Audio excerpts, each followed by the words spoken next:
Bon, vous m'excuserez là tout, j'ai pas streamé pendant une semaine, j'étais malade. Voilà. Ma femme, qui est partie s'occuper de ses grands-parents à Noël, est revenue avec la grippe. Ça fait toujours plaisir. On adore. On adore, ça nous plaît.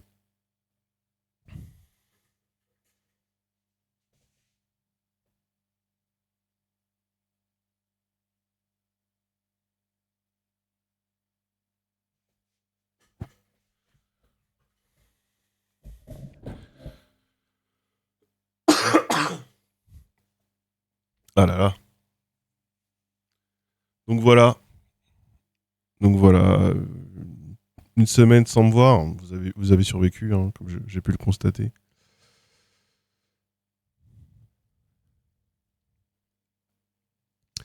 Donc ouais, ça tousse. Ça tousse, c'est compliqué. Hein. Oh non, bah là, on n'en est plus là. On n'en est plus aux tisanes, là. On en est... Je sais même plus où on en est.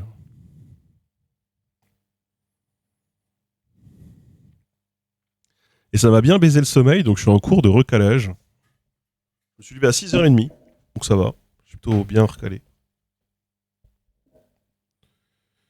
Empile les chats sur toi pour avoir chaud. Non, mais les chats, ils sont beaucoup trop envahissants dans ces moments-là. J'ai enfin pris le temps de regarder des plaires pour marquer son époque, bah ça m'a bien retourné. Merci en retard pour cette vidéo qui n'a pas marché. Hein. On se souviendra de cet échec. Je crois que c'est la dernière vidéo dédiée qu'on ait faite sur la chaîne. C'est la dernière, je crois. Ouais. Ouais. Celle sur les Mycéliades, c'est pas vraiment des vidéos dédiées, donc je les compte pas tout à fait dedans. Bah, c'est une vidéo qui a été réalisée. Il y a une interview dedans. Il y a une interview de Gallmeister. C'est une vidéo qui a été financée par Gallmeister. Merci le beau Pierino pour le sub. Et c'était le 21 novembre 2024. On n'a pas fait de vidéo dédiée depuis. On n'en a pas fait du tout de 2025. Non-vote du budget, on rappelle. Et pour 2026, on n'en a aucune de prévue parce que non-vote du budget. Je dis pas qu'il n'y a pas que ça qui joue, mais ça joue. Ça joue pas mal.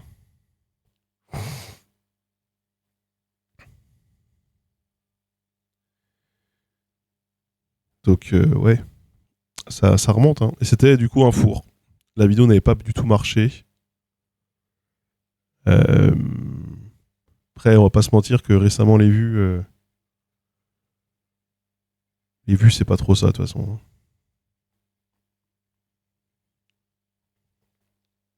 J'étais surpris que la vidéo sur les accents régionaux ait fait si peu de vues.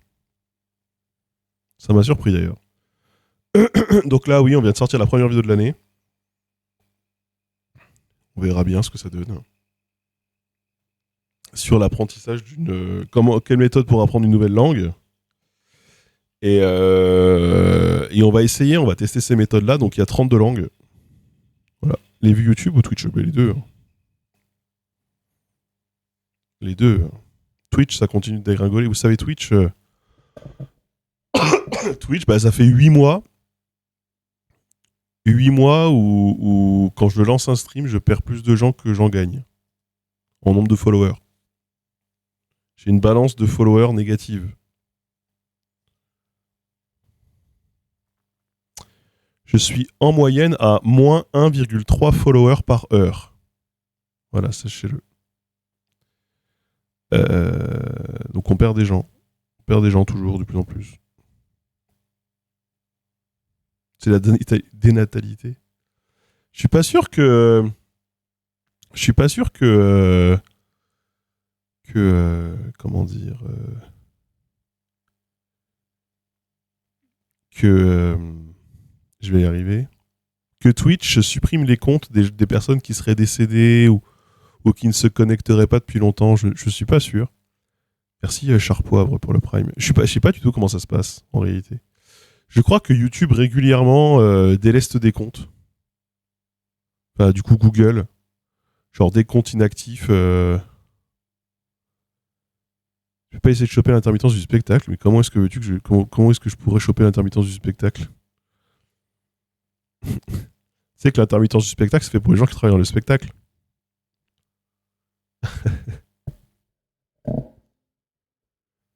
Pendant 2 ans, je vois. 2 ans, ouais. Ça laisse une petite latence quand même.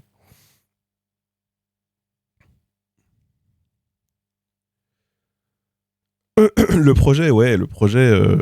Déjà, on va choisir la langue. Ça va être déjà un beau merdier. C'était bien la grippe, je suis encore un peu dedans, hein. C'était particulièrement intense. Twitch qui a un peu trop serré la vis pour retirer les bots des compteurs de vue surtout. Oui, face à ça, ça explique pas les désabonnements, enfin les unfollow.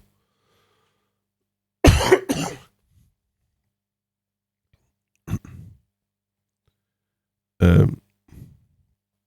sur les vues, je comprends. Et sur les follow, je sais pas trop si les bots follow.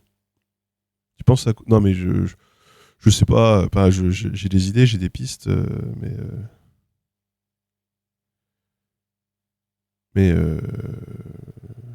c'est multifactoriel très probablement.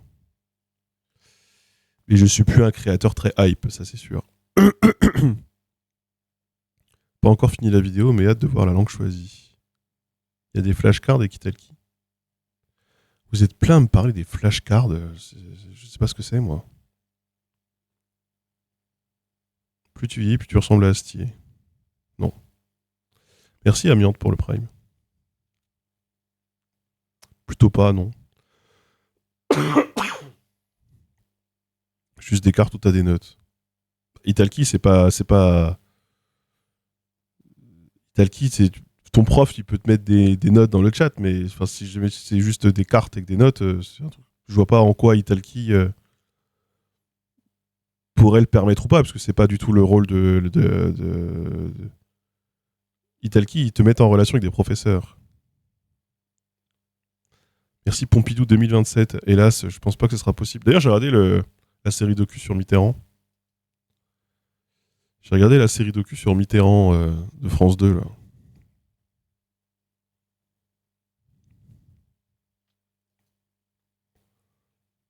C'était intéressant. Ce qui était surtout intéressant, c'est que Balladur était quand même à 32% dans les sondages un an avant l'élection présidentielle, et il s'est même pas qualifié au second tour. On rappelle.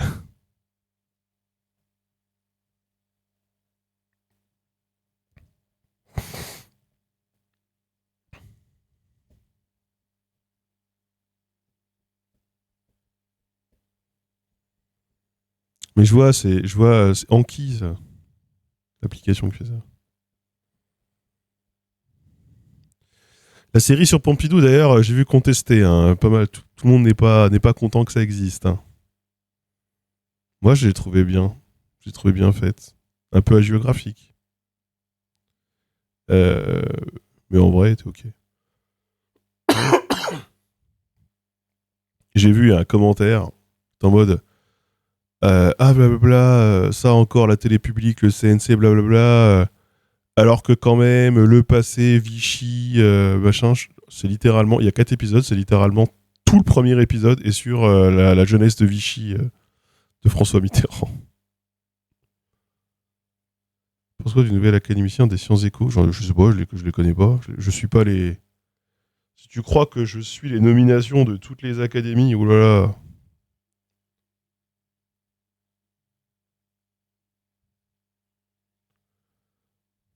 Non mais Bernard Arnault, ça fait. Non mais Bernard Arnault, c'est sciences morales et politiques, je crois, non? Et c'est pas nouveau, c'est pas récent.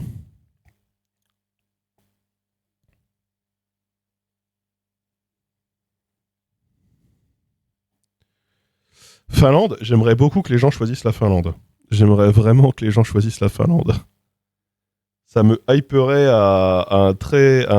vraiment un très bon niveau.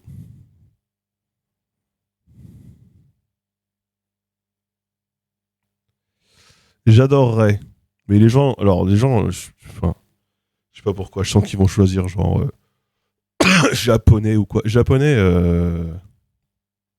je vous le dis déjà, je vous le dis ici, hein. Si ça arrive dans les 8 dernières langues, je mets mon veto. Jamais de la vie j'apprends le japonais. Je réapprends pas le japonais, hein. J'ai détesté, je trouve ça horrible. En plus, le Japon, c'est loin. Finnois, c'est raide. Non, finnois, c'est pas raide.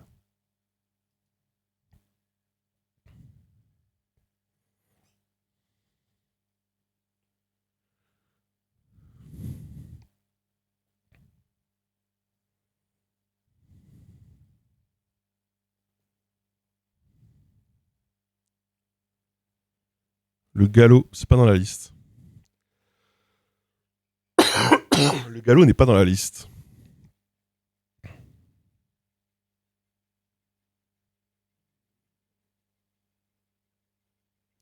Puis moi, je regarde pas d'animé, hein.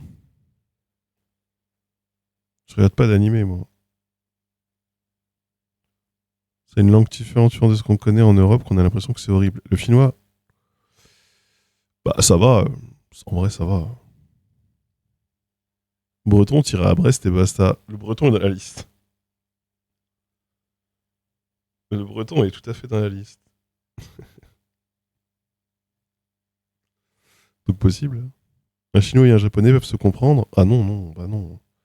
C'est comme si tu demandais si un français et un. J'en sais rien, moi. Et un égyptien pouvaient se comprendre. Genre vraiment.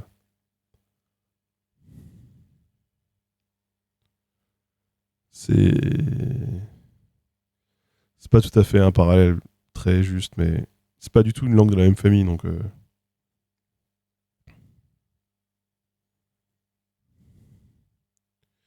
Le finnois, la difficulté du finnois, c'est qu'il y a deux finnois en fait. Il y a un finnois écrit et un finnois oral.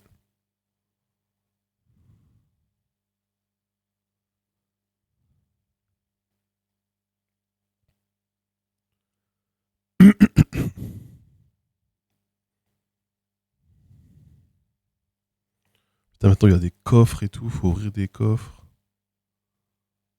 Je comprends rien. Je croyais que c'est comme le latin chez nous, il y avait une base commune.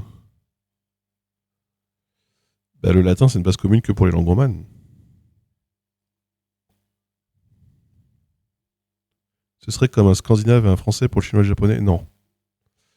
Non, parce que les langues germaniques sont des langues indo-européennes. Le japonais n'est même pas une langue n'est pas une langue chinoise. C'est même pas la même famille de langues.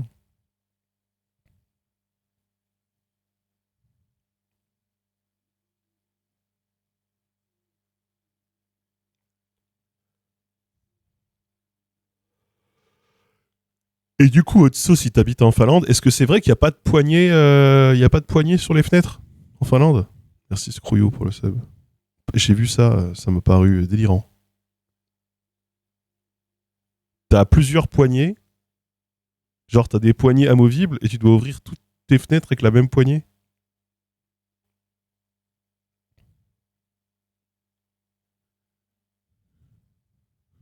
J'ai vu ça.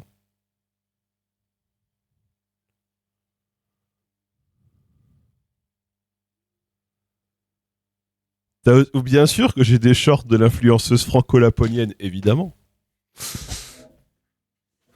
Ouais, RSCL, ça m'a fusillé son bail avec les poignées là, mais j'ai rien compris.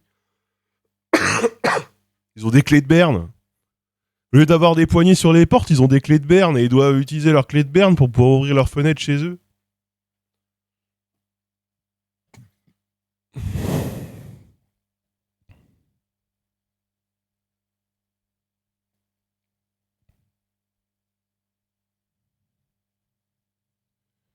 Après, si je vais en Finlande, j'irai pas. Je vous avoue, j'irai pas en Laponie, je pense. Mais votez pour le finnois en masse. Hein. Si vous votez assez pour le finnois, si vous êtes assez pour voter pour le finnois, on le fait gagner. Hein. Alors, attendez, c'est finnois contre quelle langue déjà dans le duel? On va regarder ça.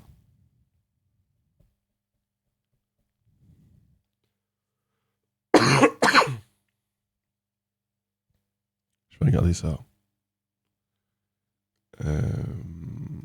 Partage. Non, si, oui.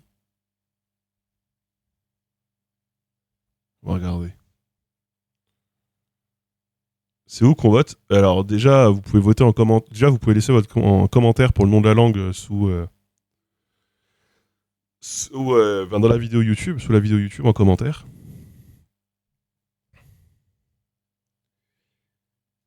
Vous pouvez déjà faire ça.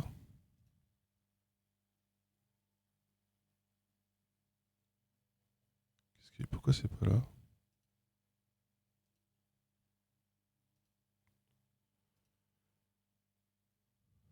Pour une exclamation langue.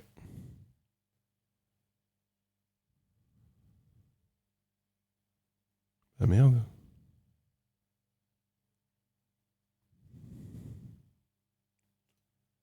Linguistique.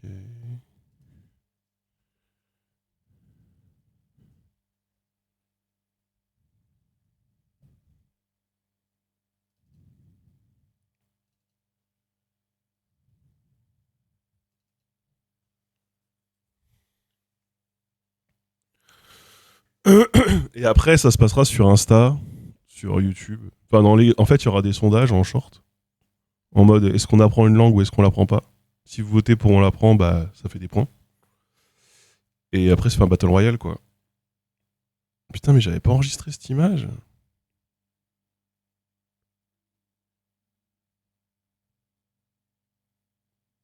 J'essaie de vous sortir le tableau.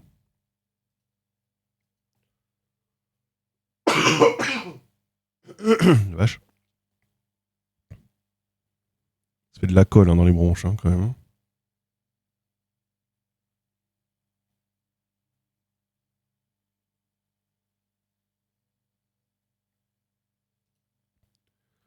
Alors, fichier. JPEG. Hop, ça je vais le virer. Ah non, mais je crois que je pouvais pas faire de rendu. Parce que ça déconnait. Alors. Je vais vous montrer.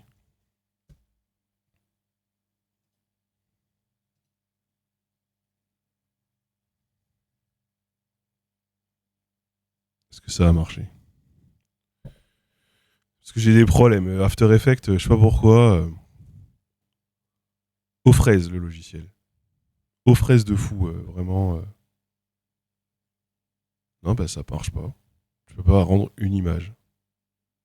Pourquoi? Je ne sais pas.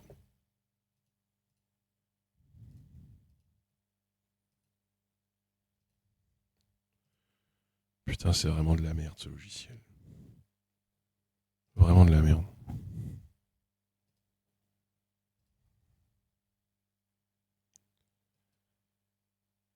Y a pas d'alternative à eux, genre DaVinci? Bah non. After Effects, After Effects, quoi. C'est terrible. Là, c'est les moteurs de rendu. Je sais pas pourquoi. Ça marchait avant, autrefois. Merci Shango pour. Ça a eu marché, hein. Il faudrait que je le réinstalle. Faut que je réinstalle. Faut que je réinstalle After. Et ça me file une flemme. Vous avez pas idée.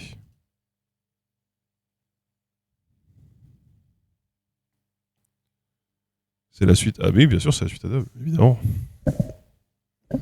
C'est bien After Effects quand ça marche. Quand ça marche, c'est trop bien After Effects.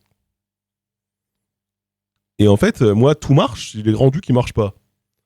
Ce qui est quand même un peu dommage parce que une fois que t'as fait ton image, t'aimes bien pouvoir la sortir quand même. Le fait de pas pouvoir la sortir, ça fait un peu chier. Et je crois que l'image, je l'ai fait trop belle et trop grande.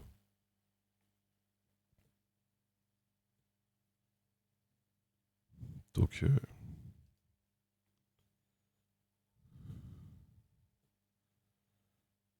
attends, je réessaye. Je réessaye sans les effets graphiques. peut-être aussi que je veux faire un truc trop beau. Voilà, sans les effets graphiques, ça marche. Évidemment. Bon, c'est moins beau, quoi. Alors.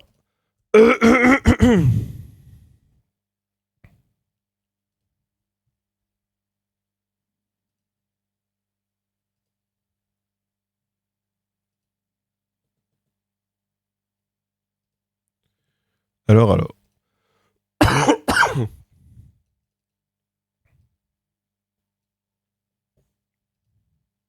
Ouais, mais les screenshots sur les images comme ça, c'est compliqué. Bon. En gros, voici les langues. Là, c'est écrit trop petit pour vous, je pense. Espagnol, haïtien. Je pense que l'haïtien, il dégage très vite. Très honnêtement, j'espère. Parce que au départ, haïtien, ça paraissait une bonne idée, mais là, ils sont en. Là, il y a. J'ai vu un espèce de trafiquant qui veut faire la guerre à l'État. Bon, c'est compliqué là. C'est compliqué de s'y rendre. Catalan grec, roumain hongrois, portugais finnois. Putain, portugais finnois. Non, les gens, ils vont voter portugais tous les jours. Les gens, ils vont voter portugais tous les jours face aux finnois. C'est dommage parce que j'aimerais bien que ce soit le finnois qui gagne. Il va vraiment falloir voter finnois en masse, quoi. Le serbe contre le chinois. La Bulgarie, le bulgare contre le coréen. Ouais, il faut y aller avec Charles Villa, ouais. Tchèque, indonésien. Néerlandais contre le berbère. Suédois, l'arabe standard. Lituanien, hindi. Breton, vietnamien. Basque, thaï. Quechua, japonais. Évidemment, les gens vont voter japonais. Turc, nahuatl. Nahuatl, je suis chaud. Hein. Lingala, wolof. Il y a un monde où, du coup, on apprend le wolof. Hein. Je suis un peu chaud le wolof. Hein. Swahili, gallois. Voilà. Le thaï, c'est le pire système d'écriture de tout ce tableau-là. C'est le thaï. Chinois, c'est vaste. Ce sera mandarin. Ce sera le mandarin. Il n'y a pas de vrai langage. C'est juste que le chinois sera le mandarin. Effectivement. Donc, on peut que supposer qui va gagner, mais bon. Je pense que les gens vont nous voter du japonais. Je pense que turc, ça va bien s'en sortir aussi. Tous les gens qui ont des communautés casse-couilles sur Internet, ça, ils vont réussir à foutre leur langue dans le tableau. Berbère, je me fais pas de soucis, quoi. Berbère va gagner contre le néerlandais, quoi. Entre une culture qui baisse son froc et qui s'américanise et les autres qui sont des turbo-forceurs dans les commentaires YouTube de la chaîne, bon, bah voilà, je sais déjà qui va gagner.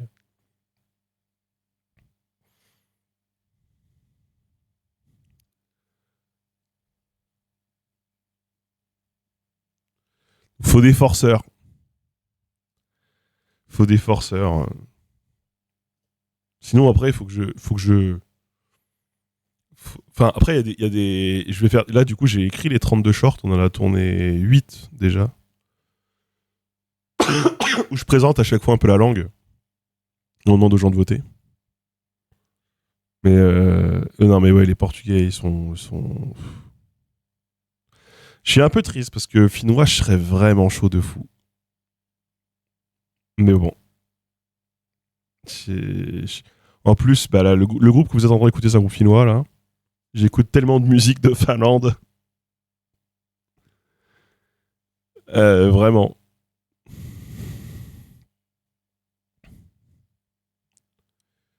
Donc bon. Catalan, je suis un peu chaud aussi. Hein. Après, j'ai fait ça de manière un peu aléatoire, donc qui se retrouve face à qui. Je pourrais l'apprendre dans un autre cadre. Ouais, mais bon, pas tout de suite, quoi. Elle a parlé quelle langue, la première ministre du Groenland? Le premier ministre, non? Moi, j'ai vu le premier ministre et il parlait danois. Moi, j'ai vu un mec et il parlait danois.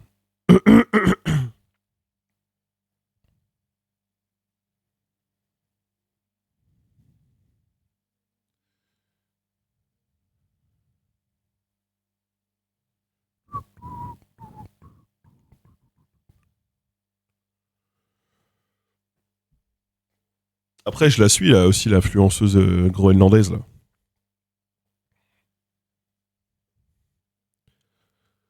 Je sais plus comment elle s'appelle. Son nom de famille, je crois que c'est Olsen. Alors, elle a pas du tout une tête à s'appeler Olsen. Son nom de famille, c'est Olsen. Mais je sais plus c'est quoi son prénom. C'est genre Koupik ou un truc comme ça, genre vraiment. Il y avait les deux, ils ont chacun un PM. Ah oui, d'accord. Je sais pas comment ça marche, le Groenland. Je sais que c'est un pays où il n'y a pas de route. Ils se déplacent soit en avion, soit en jet ski, là, ou en bateau. Je sais qu'ils ont genre 4 bleds, hein, sur 50 000.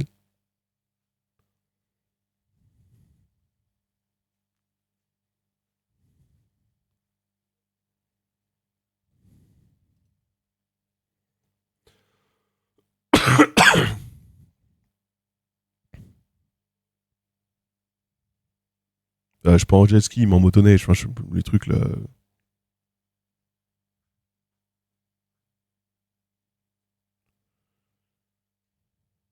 fait que ce soit un pays, mais sous le pouvoir du Danemark, c'est un peu original. Bah, c'est historique, quoi. Ça, pour le coup, c'est historique.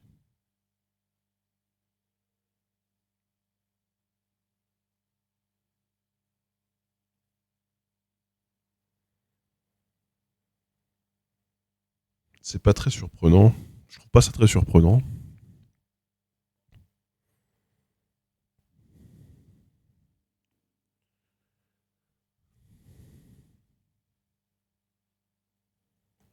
L'Islande a été, jusqu'à assez récemment, sous domination danoise, je crois. Danoise ou ou norvégienne. Je sais plus. La Norvège était sous domination danoise, jusqu'à récemment aussi. Ce qui fait d'ailleurs que littéralement l'une de leurs deux normes, on appelait ça le dano-norvégien, une de leurs deux normes linguistiques.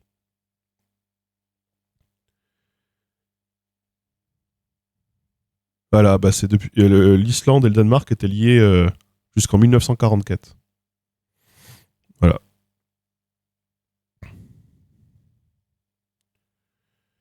Donc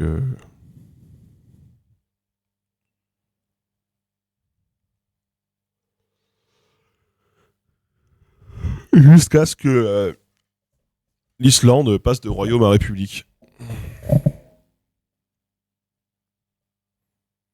Après, si demain Donald Trump il veut envahir l'Islande, pareil, ça va pas lui prendre très longtemps, hein.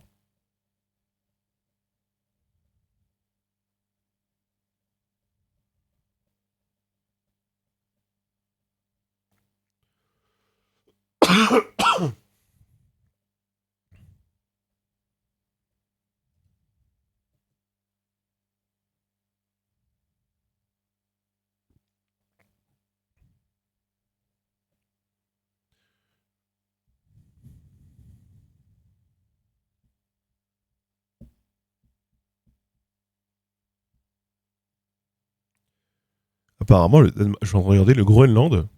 Si la glace se mettait à fondre, ça ferait juste un gigantesque lac au milieu.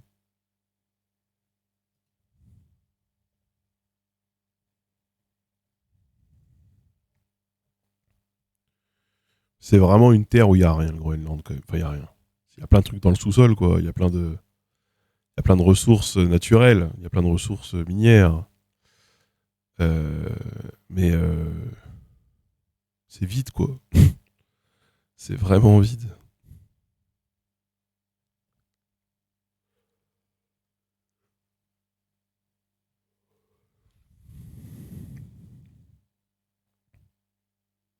C'est vraiment aux Eftières, quoi. Je trouve. C'est intéressant, par contre, culturellement parlant.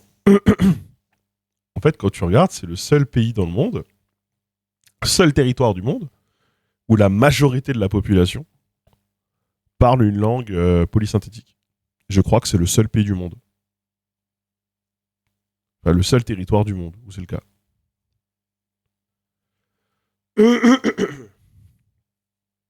Quoique, Polysynthétique. Alors ça, je vous l'explique pas.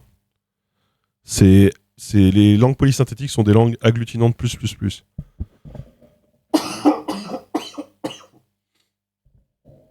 C'est des langues extrêmement agglutinantes.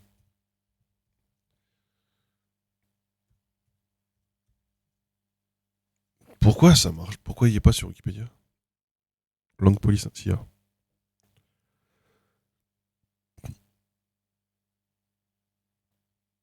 C'est tellement agglutinant que ça devient très synthétique. C'est compliqué à expliquer, mais les langues bantoues sont classées comme telles. Ah ouais, d'accord.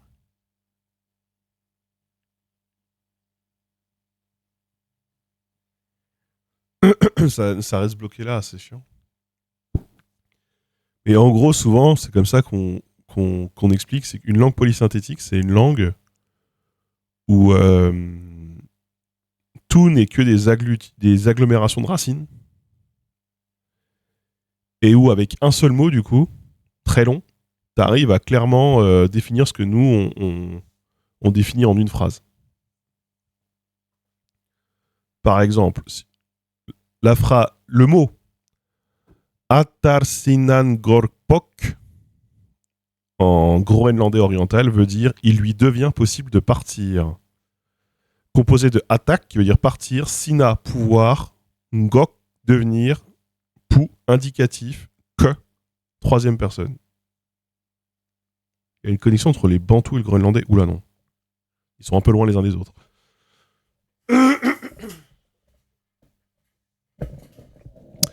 Non, non, non, bantou, non. Bantou, les langues bantou, là où elles se distinguent surtout, c'est. Là, on les connaît pour une chose, pour les classificateurs, les langues bantou. Ce qui est une particularité qu'on trouve aussi dans les langues chinoises d'ailleurs. Un peu comme l'allemand. Ah non, pas du tout comme l'allemand. Dans l'allemand, vous pouvez vous pouvez fusionner deux, trois mots ensemble, mais vous pouvez pas faire une phrase avec que des mots qui seraient fusionnés, c'est pas possible. C'est le Geburtstagsgeschenk. Non, le Geburtstagsgeschenk, c'est quoi? C'est deux mots ensemble, quoi. Vous pouvez pas agglutiner des verbes en allemand. Hein. Vous pouvez agglutiner des noms, mais vous pouvez pas agglutiner des verbes. Hein.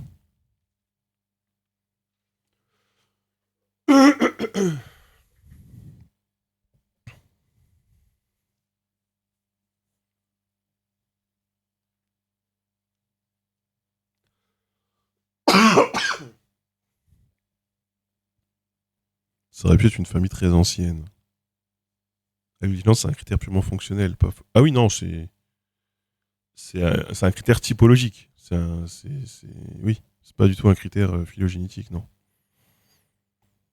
Il n'y a pas du tout de critères phylogénétiques en la matière, d'ailleurs. Il y a pas de. Parce qu'en plus, ça évolue. C'est-à-dire, l'indo-européen était une langue agglutinante. Les langues indo-européennes sont essentiellement des langues flexionnelles aujourd'hui.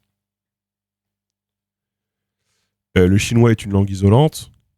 Enfin, les langues chinoises sont des langues isolantes, hein, toutes d'ailleurs, et analytiques. Le proto-chinois, le chinois médiéval ne l'était pas. C'était une langue flexionnelle. Donc, ça évolue. Ça évolue aussi. J'en parlerai dans le tuto sur les langues construites. Parce que ça, je l'expliquerai. Ça, j'explique pourquoi ça bouge. Dans le tuto sur les langues construites.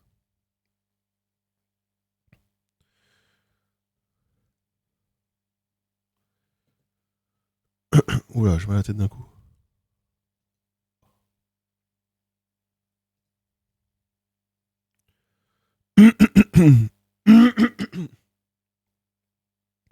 J'espère quand même que la vidéo va faire plus que 50 000 vues.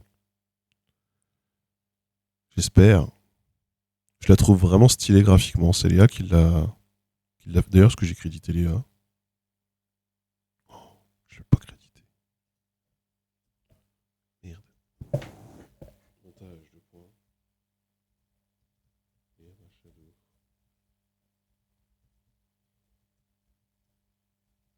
Ah, putain de...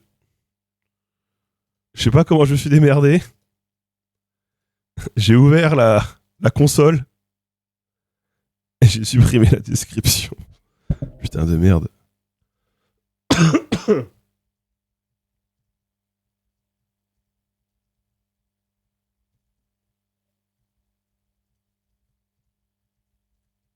Ok, c'est bon. C'est corrigé. Ah non, mais des fois...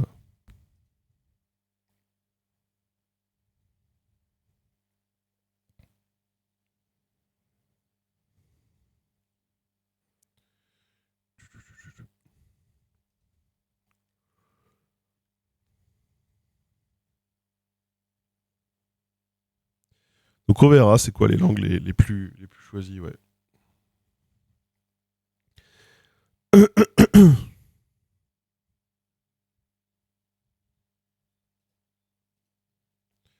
Sinon, ouais, j'ai vu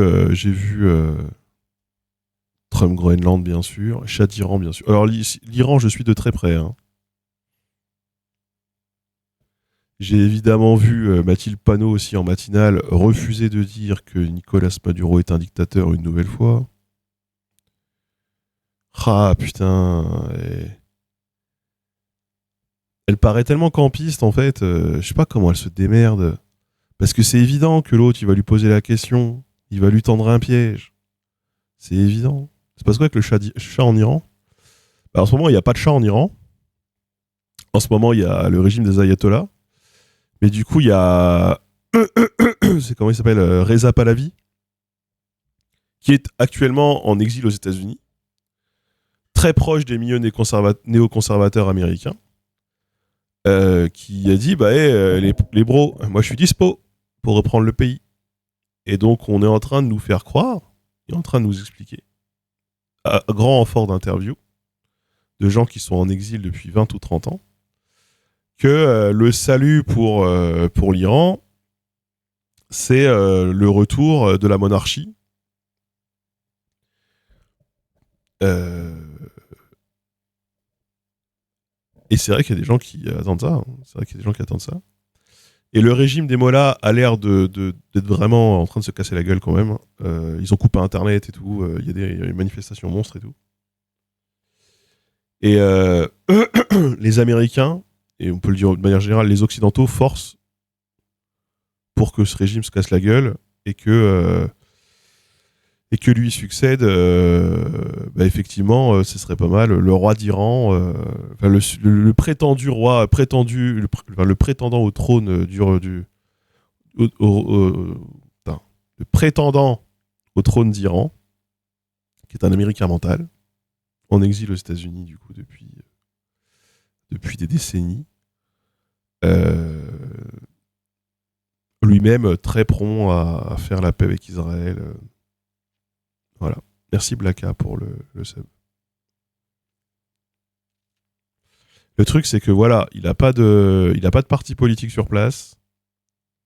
Il n'a pas de soutien institutionnel sur place, le roi d'Iran. Donc voilà. Pas celui qui voilà. J'ai l'impression qu'il y a de l'agitation par l'extérieur. Mossad, CIA. Ouais. Et donc ouais, Mathilde Panot, pour revenir, putain, dans l'interview, elle dit, on lui demande. Euh, Est-ce que vous seriez pas d'accord pour dire ni Trump ni Maduro, quoi, au Venezuela? Et elle dit ni Trump, ni Poutine, ni Netanyahou. Et elle dit pas ni Maduro. Du coup, forcément, l'autre, il remonte à la chambre, il dit bah, et Maduro alors? C'est un dictateur aussi. Et elle est en mode oui, mais non, mais attendez. Et du coup, bah, elle se fait embourber dans le truc. Et je sais pas si à ce stade, elle le fait pas exprès, quoi. Et je sais pas trop ce qu'il fout, je sais pas trop ce qu'il branle là-dessus. Je trouve que c'est pas dur à. La situation sur le Venezuela est pas dure à défendre. Euh, il faut. Genre, ce n'est pas permis de kidnapper des chefs d'État d'autres pays. Point. Vraiment, genre, voilà. Qu'on les aime ou qu'on les aime pas. Et oui, même si on considère que ce sont des dictateurs. Donc, voilà. Mais je sais pas trop. On s'en fout de jeter Maduro sous le bus. Oui, j'ai vu tout à fait l'opposition pas du team Révolution Permanente sur le dossier. J'ai vu ça via Anas Kazib, via le compte d'Anas Kazib. J'ai surtout vu Anas Kazib qui répondait. Je sais pas d'où ça part. Vous savez, pas du team, je suis pas très client, hein. Étant donné qu'ils ont été extrêmement diffamants à mon égard. À partir de là, moi, le seul moment où j'ai été en contact avec des analystes politiques de la pas du team, c'est quand ils analysaient mon propre cas en tapant vraiment à côté. Donc, à partir de là, vous savez, je ne porte pas beaucoup de crédit. Donc, peu importe, voilà. Mais oui, j'ai vu via les comptes d'Anas Kazib, via Révolution Permanente, que je suis sur Instagram, qu'ils avaient répondu. Qu'Anas Kazib, j'ai vu le live où Anas Kazib répond. Et j'ai vu qu'il se faisait défoncer dans les commentaires. Et je dois dire que après, moi, bon, Révolution Permanente, ça me fait toujours un peu rire parce que c'est quand même un peu la France insoumise de l'extrême gauche, donc ça me fait toujours un peu, voilà, un peu rire, un peu sourire. Et il y a des choses sur lesquelles je suis très d'accord, et des choses sur lesquelles je suis un peu en mode oui, bon, c'est bon. En tout cas, sur ce dossier-là, je trouve que c'est pas compliqué d'avoir une position claire et facile. Après, toute la partie où sur la question de l'internationalisme, tout ce que Révolution Parlante récapitulait sur l'internationalisme, moi j'étais relativement d'accord, hein, j'étais relativement d'accord avec eux. Voilà.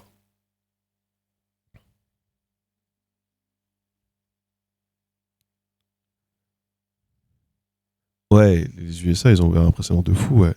Et du coup, comme comme on les a laissés tranquilles, ils se disent on va faire pareil au Groenland. C'est un truc de fou quand même. Au passage, c'est rappelé régulièrement, et ça, ça me paraît important de. Moi, c'est un point là-dessus sur lequel je voudrais insister, mais beaucoup des électeurs de Trump sont plutôt isolationnistes sur le plan politique. En mode l'Amérique aux Américains, enfin, en gros, les États-Unis aux Américains, on fout les immigrés dehors et on laisse rentrer personne, mais nous, en même temps, on va pas faire la guerre dehors, quoi. Et là, tout ce qui occupe la communication de la Maison-Blanche, c'est que de l'international. Et comme c'est axé en mode il faut qu'on aille sauver le Venezuela et on va pouvoir donner un meilleur niveau de vie au Groenland, parce que Trump, c'est ce qu'il essaie de vendre pour acheter les Groenlandais, les Américains sont en mode mais attendez, d'où est-ce qu'on va leur donner un meilleur niveau de vie? On n'a pas été élu pour ça, on n'a pas élu pour ça.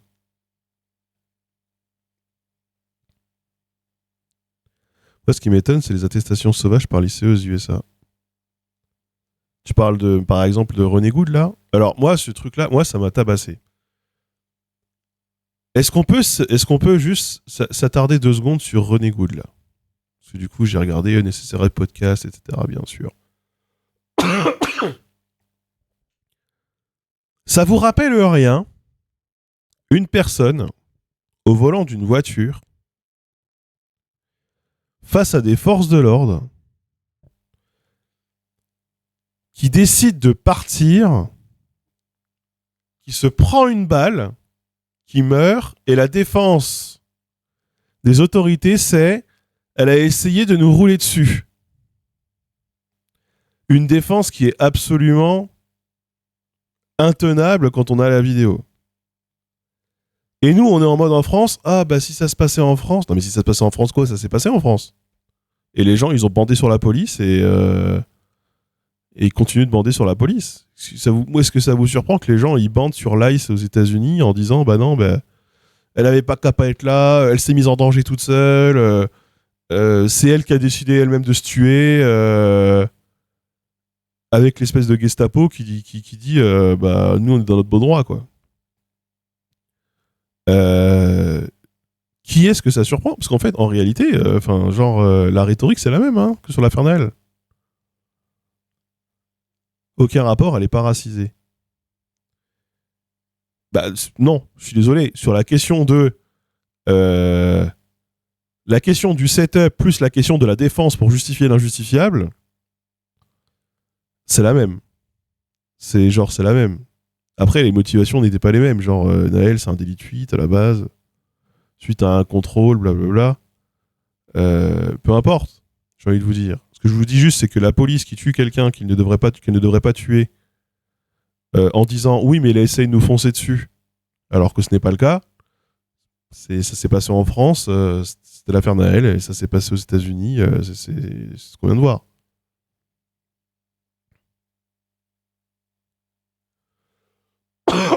Si, elle est devant chez elle quand elle se fait tirer dessus.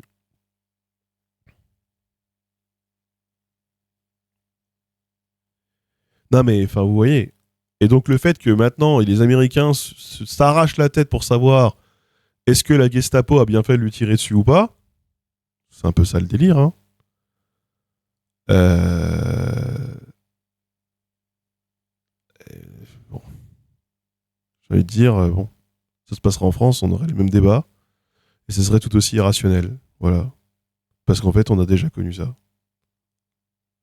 On n'est pas encore à ce niveau de Gestapo support en France. Si. Si, si. Je pense qu'on est à ce niveau en France de Gestapo support, si. Absolument. Vous savez, la France est un pays qui se rêve résistant, mais c'est un pays c'est un pays de collabos, hein. Donc, vraiment, si. Il y en a combien En fait, il y a combien de Français qui sont pour donner un espèce de droit de tuer la police? Franchement, j'ai pas de stats. Bon, il y a déjà un tiers des Français qui votent RN. Donc déjà, c'est éclairant. Et globalement, ça va quand même plus large parce qu'il y a quand même une partie des macronistes et du LR et des LR qui sont complètement d'accord avec ça. Avec le fait que c'était Retailleau qui voulait faire ça, la présomption d'innocence de la police. C'est franchement, faut pas croire qu'on est différent, hein. Et au passage,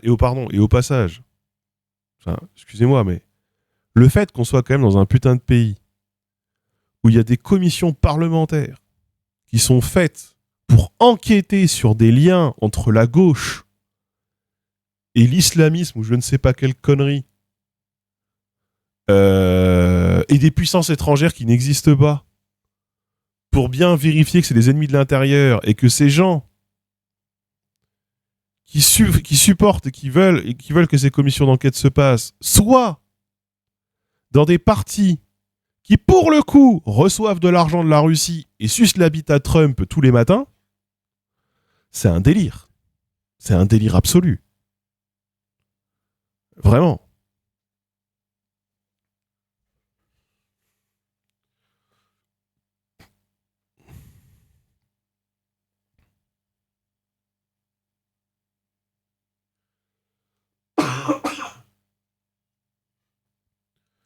Moi, qu'on invite des Jean-Philippe Tanguy comme ce matin en matinale de TF1 pour lui demander son avis sur Trump, le Groenland, Poutine, machin, t'as vraiment le RN. Le RN, c'est vraiment déjà, c'est pour moi, je l'ai toujours dit, mais le RN, soi-disant bandeur de culture française, indépendance de la France, alors qu'ils ont vraiment des mentalités de vassaux, hein, vraiment, ça je le répète.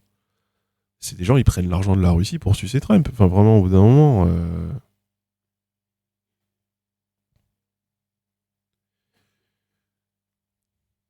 Et ces gens-là, tous les matins, partout, tous les matins, tous les jours.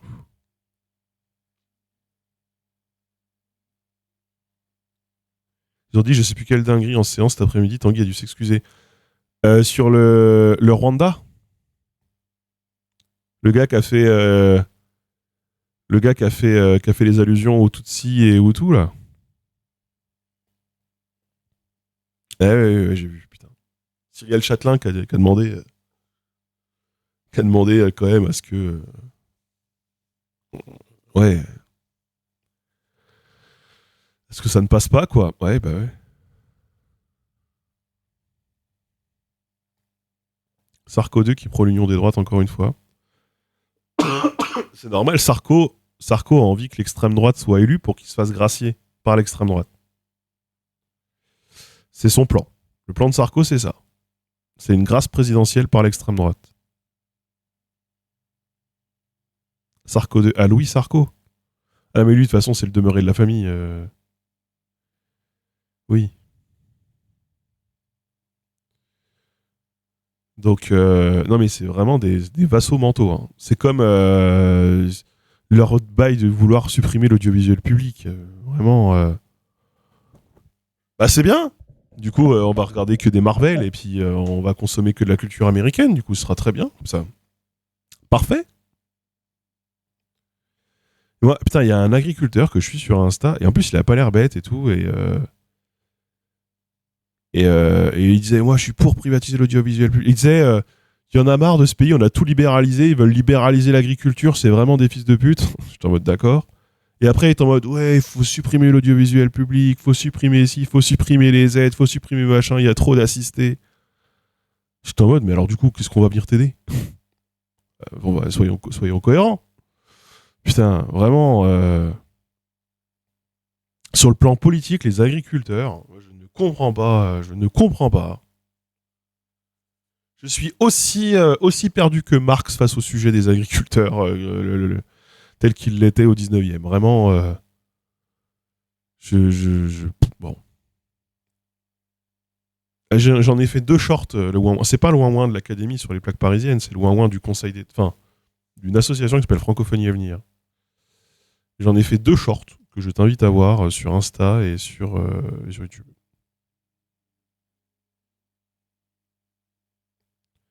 Voilà.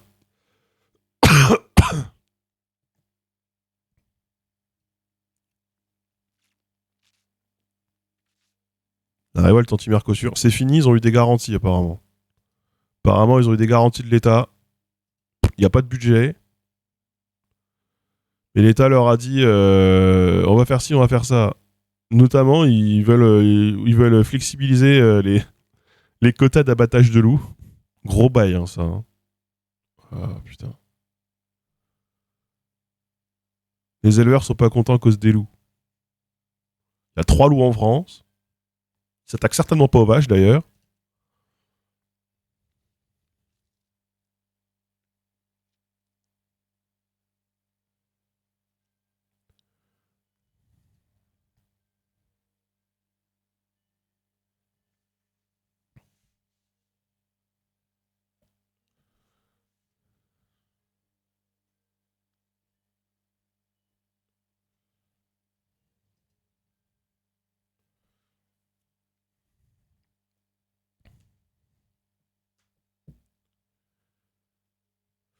Enfin bref.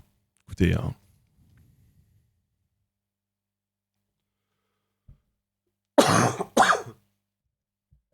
En tout cas, ce qui est drôle, juste pour revenir sur le Groenland, c'est qu'il y avait quand même un courant indépendantiste assez fort au Groenland.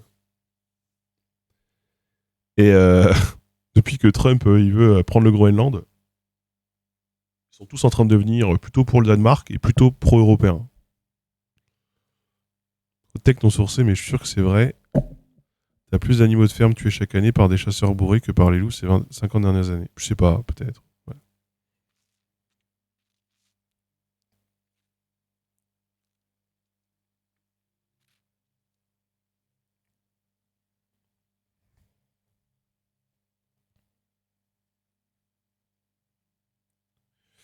C'est vrai qu'on a un peu la Gaule de l'Antiquité tardive, ouais.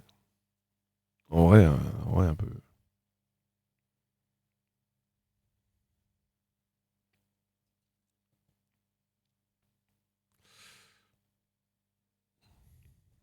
Combien d'animaux abattus à l'arrache pour leur conso perso? Alors l'astuce, c'est surtout de ne pas déclarer les naissances. Normalement, t'es censé tout déclarer. Mais bon, j'ai des potes qui sont en agriculture. Et l'astuce, c'est de ne pas déclarer les naissances. Ou alors déclarer des... Enfin, déclarer des décès, c'est compliqué. Mais ne pas déclarer des naissances. Comme ça, tu peux te retrouver avec un extra... Voilà.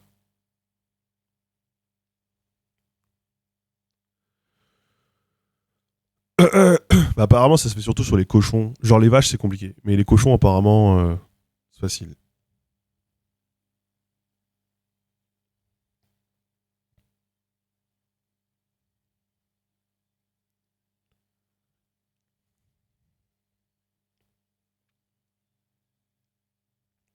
Mais vous avez vu, pardon, mais vous avez vu le bail des œufs là. Parce que du coup, j'ai écouté moi Annie Genevard face à Pauline de Malherbe sur les œufs. Vous avez vu que en France, on est en pénurie d'œufs. On fait plus assez d'œufs. Et du coup, le problème, apparemment, c'est qu'il faut construire de nouveaux poulaillers.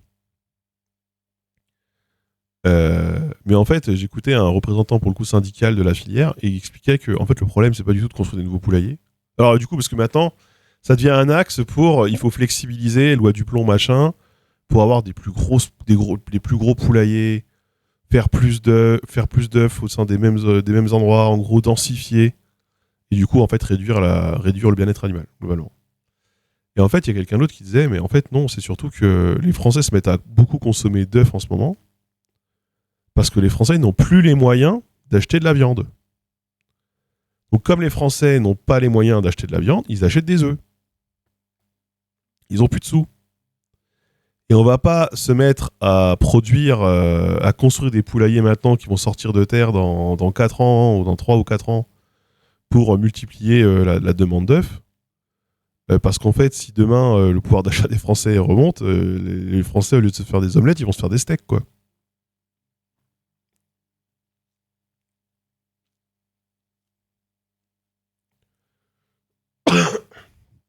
C'est pas la première fois qu'on a plus d'œufs dispo. C'est quoi le problème au juste? Bah, juste les Français consomment beaucoup d'œufs parce que les Français sont pauvres. Et en fait, parce qu'en fait, quand on parle au niveau de l'État, c'est les gens disent c'est incroyable, les Français consomment des œufs, les œufs c'est une bonne protéine, c'est plutôt bien, les habitudes se transforment et tout. Oui, non, mais juste dites-le, ils sont pauvres, les Français sont pauvres, voilà, dites-le. Voilà. Pourquoi? C'est genre.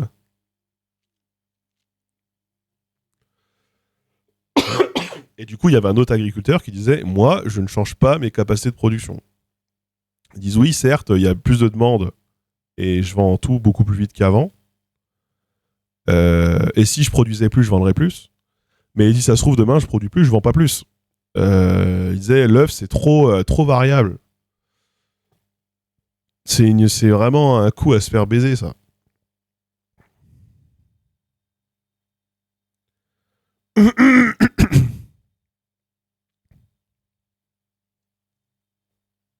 Se souviennent du lait. Ah peut-être.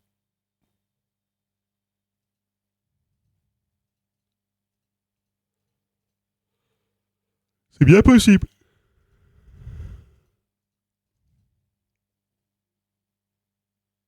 Mais comme les politiques cherchent du pognon dans tous les recoins, le pouvoir d'achat est pas prêt de repartir.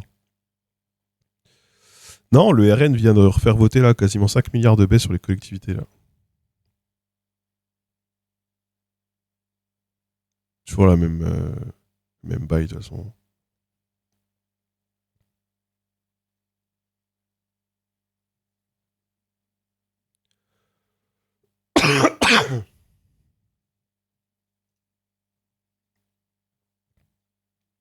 Quelle connerie de construire des projets de long terme sur un truc aussi temps court que le marché quand même. Ouais, bah alors là.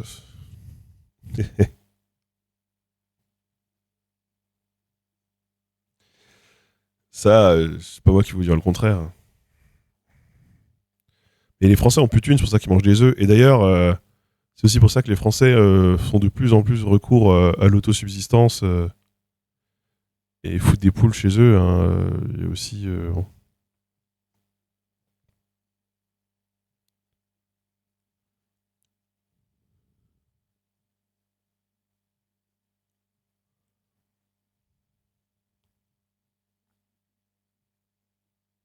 Il y a 10 ans, grosse dérégulation, fin des quotas sur le lait. Énorme pousse à l'expansion d'exploitation, mais tout sans avoir de clients en face, les prix sont effondrés.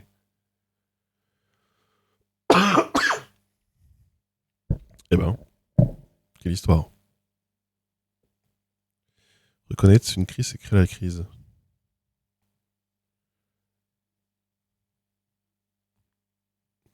Concernant l'exploitation animale, aider les petites productions locales, oui, mais vraiment industrialiser toujours plus la chose, c'est dramatique. Ouais, mais du coup, les filières des gros exploitants poussent dans ce sens-là, logiquement. Autosuffisance, antiquité tardive, ça aussi. Ouais.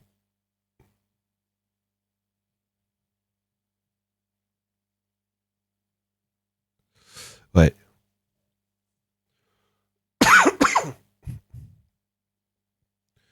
Et sur le plan économique, là, c'est vrai que c'est moribond, quoi. Moi, c'est dur hein, de me projeter. C'est dur, hein. Je vais pas vous mentir. Hein. Heureusement qu'il y a des gens qui me donnent de l'argent sur Tipeee. Merci à vous.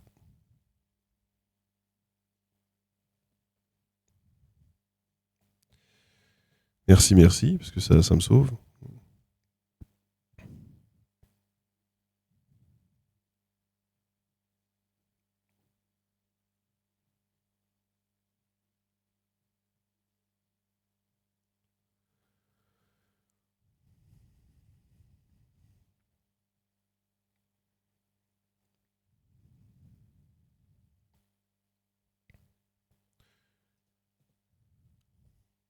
En tout cas, bon, la crise agricole, je vous l'avais call, hein. Je l'avais call ici et je la recolle. Vous savez quoi? Je recolle une nouvelle crise agricole, probablement entre le 30 novembre, allez, 10 décembre, et le 10 janvier l'année prochaine.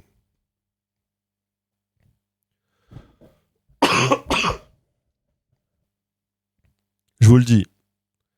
Et la coordination rurale, ils vont encore redéverser du fumier dans une MSA, s'attaquer à un office public. Voilà. C'est toujours chaque année. Hein. Et là, Mercosur, bon bah. Mais vous savez quoi, en vrai, moi sur le Mercosur, en vrai, je vais pas vous mentir, je suis partagé sur le Mercosur. Alors attention, coming out de non consensuel, machin. Moi, je suis sensible à un argument sur le Mercosur. Un argument. Qui est, dans un monde où l'Asie et l'Amérique du Nord essayent de nous écraser, est-ce que nourrir des alliances, d'abord commerciales, mais on espère politiques, avec l'Amérique du Sud, c'est pas un moyen, c'est pas un bon moyen de s'en sortir, politiquement et diplomatiquement. C'est une vraie question que je me pose, moi aussi. C'est une vraie réflexion que ça que je peux comprendre.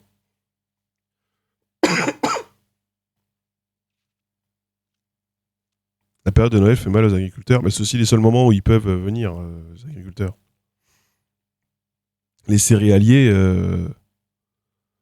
et même d'ailleurs une partie des éleveurs, c'est les seuls moments où ils peuvent venir, c'est en hiver.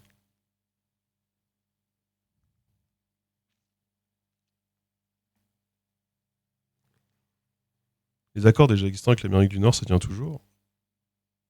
Je sais pas. De toute façon, si demain Trump essaie de taper le Groenland, on va vite voir s'ils tiennent. Hein.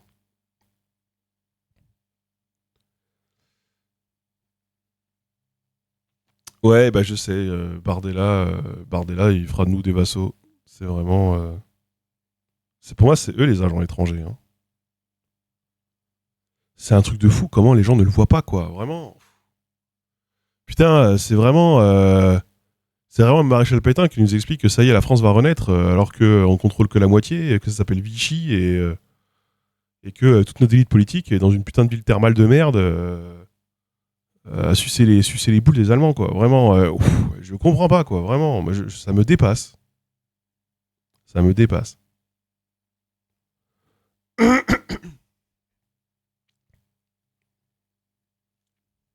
Vraiment des mentalités de vassaux de fous, quoi.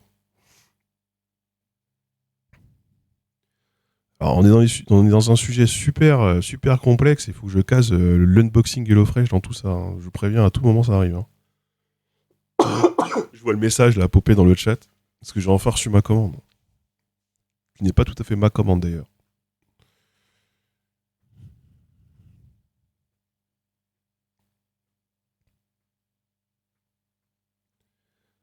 Le bloc Asie s'organise, crée des alliances, gérer son commerce doucement mais sûrement. Et en face, les US voient qu'ils sont en train de perdre la main. Pour moi, en fait, Trump s'agite pour avoir la main sur l'ensemble de l'Amérique. C'est de choper le Groenland pour les ressources. Oui, oui, c'est ça.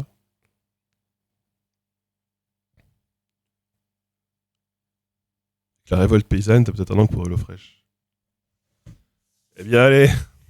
Attendez, je vais chercher le carton, j'arrive.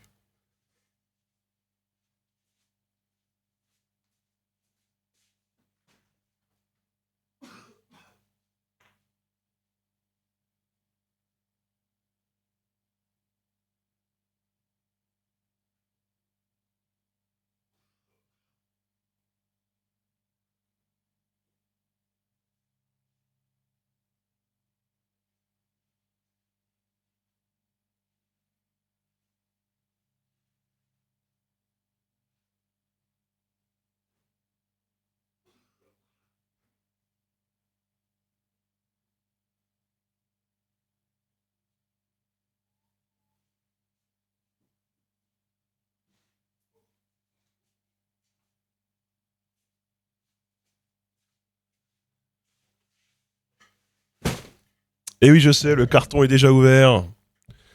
Et voilà, en soutien à nos agriculteurs. Moi aussi, je vais faire ma part. Puisque je vais vous faire la pub de produits. Je ne sais pas du tout s'ils viennent de France. Mais c'est des produits. Ça, c'est important.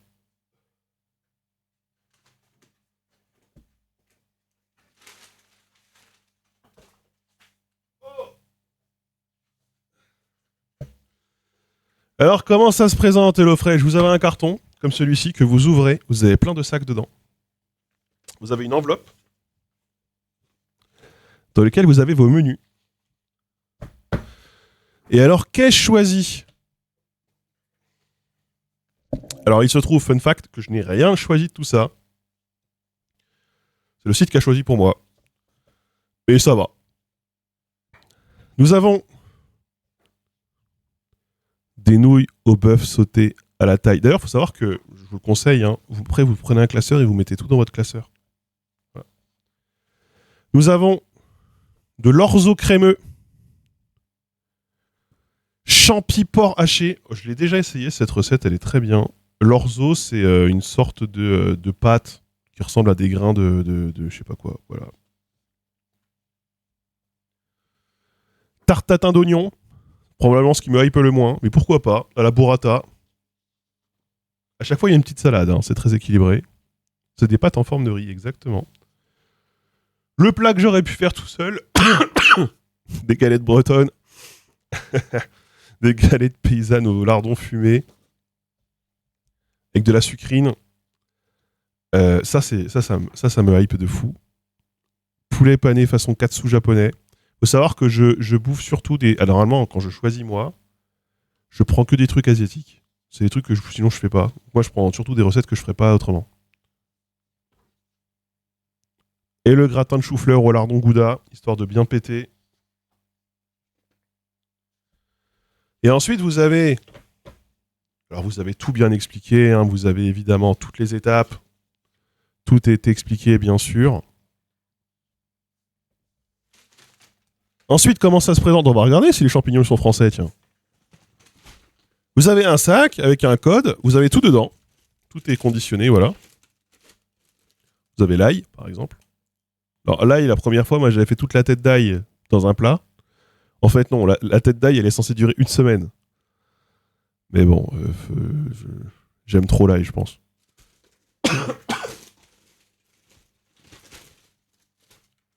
Nous avons des champignons. Des champignons de Paris, sans pesticides, qui me cultivent. Origine France, ça vient d'à côté de chez moi, ça vient de Poyet. Attendez.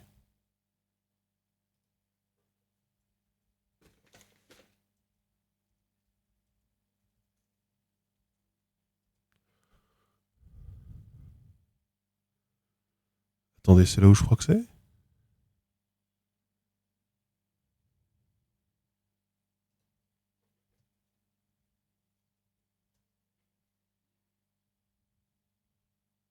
Ça vient vraiment, ça vient de 5, c'est à 5 km de chez moi. À 10 km. Je savais pas. Donc ouais, défendons nos agriculteurs avec HelloFresh. Heureusement, ils sont là pour protéger nos producteurs de champignons très locaux, puisque là, ce sont des champignons de Poyet, 35401, bien sûr. Je sais pas par quelle centrale d'achat c'est passé avant de revenir chez moi, mais c'est chez moi maintenant.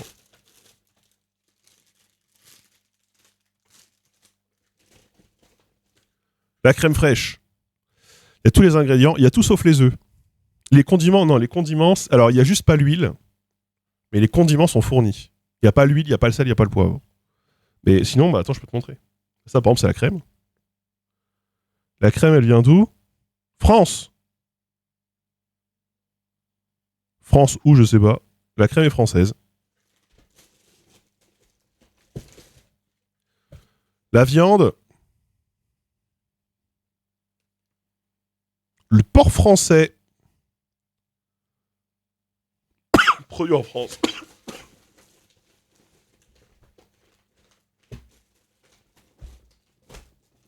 Évidemment, j'ai pris une recette où il n'y a pas d'épices.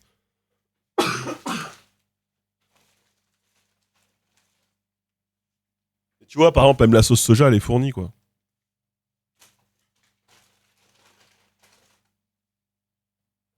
Tout est fourni.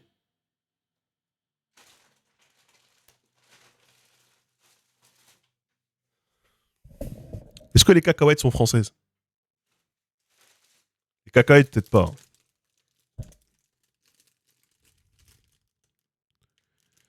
Cacahuètes non salées.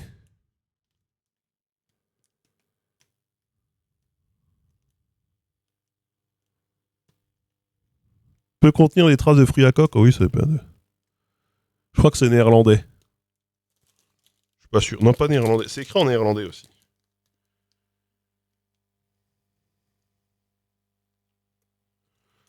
Ça, c'est pas. Vous me direz, c'est pas très grave. Ah, il doit y avoir des productions françaises de cacahuètes, mais ça doit pas être trop sous ces climats, quoi.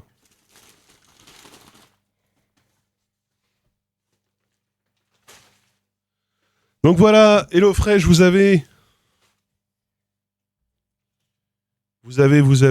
du coup, l'offre, point d'exclamation HelloFresh. N'hésitez pas à cliquer sur le lien, même si vous achetez pas à cliquer sur le lien. Allez voir. Voilà, c'est ce qui fait toute la différence. Dans le soutien avec ces partenariats, moi je vous dirais, c'est quoi ma recette préférée? Bon, vrai, je suis clairement, moi, hypé de fou pour ça. Hein. Je vais pas vous mentir. Voilà, le poulet japonais. Merci Bokazer. Moi, par exemple, j'aimais beaucoup les bimbap, les trucs comme ça, là, coréens.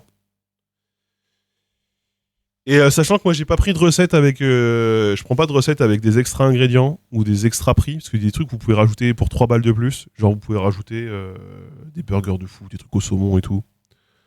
Les bibimbap, ouais, je sais pas comment. Donc voilà, donc quand vous commandez, quand vous mettez en ligne, là, quand vous commandez, vous pouvez choisir, ensuite, quand vous créez votre compte, ce que vous voulez. Vous voulez de la bouffe rapide, de la bouffe plutôt exotique, de la bouffe équilibrée, de la bouffe hyper protéinée, des trucs vegan. Et moi, par exemple, j'ai surtout pris Cuisine du Monde, comme vous avez pu le voir, ce qui m'intéresse le plus.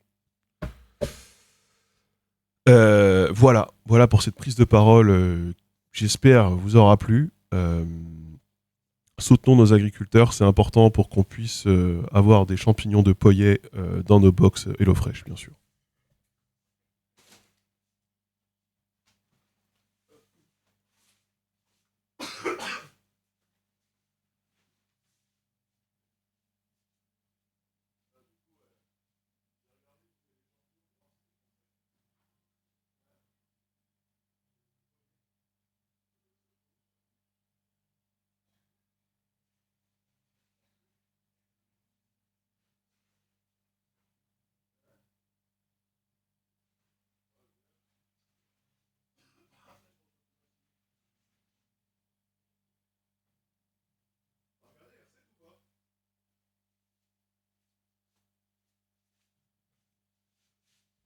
Voilà. N'hésitez pas à cliquer sur le lien, évidemment.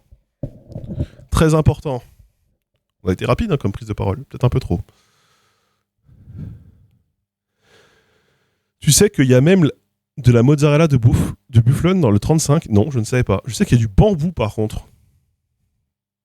C'est malheureux que les seuls qui aient les moyens de marcher sur le capital, de tout bloquer, de revendiquer quelque chose, soient des gens qui soient complètement abrutis par leur boulot et qu'on ne puisse pas faire front commun avec eux. Agriculteurs, taxis, le bordel habituel. Mais en fait, c'est terrible ce que je vais dire, mais c'est des indépendants. Et eux, ils ont des intérêts qui sont des intérêts de groupes très spécifiques et pas des intérêts de classe. C'est vers Vitré. Ok. Putain, Poyet avait 3 fois plus d'habitants sous la Révolution. Ça doit pas être cher l'immobilier là-bas.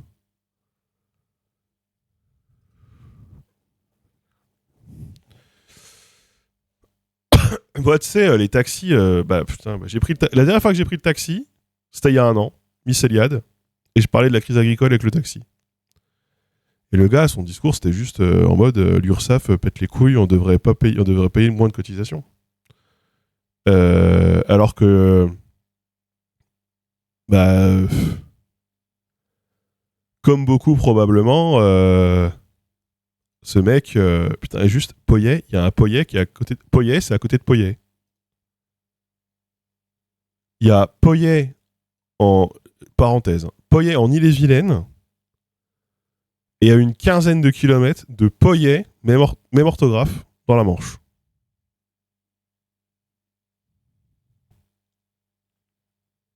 Ça me tabasse. Et du coup, ouais, en fait, il est en mode, ouais, on paye trop de cotisations, on paye trop ci, on paye trop de ça. L'État nous fait chier.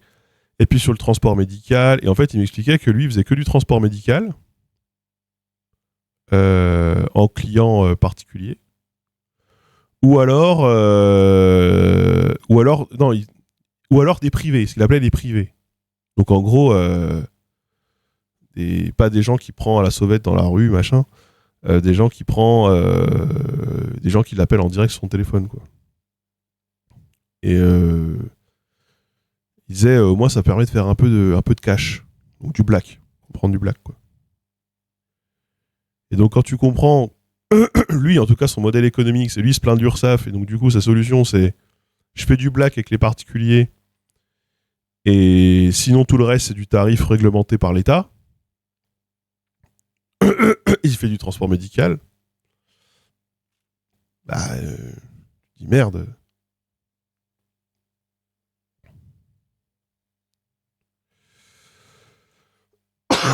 Après, moi, je trouve les cotisations, on paye beaucoup de cotisations en France. Moi, je suis d'accord avec ça. Je trouve qu'on paye même trop de cotisations en France. Parce que le revenu du capital est trop peu taxé. Le revenu du capital est trop peu taxé.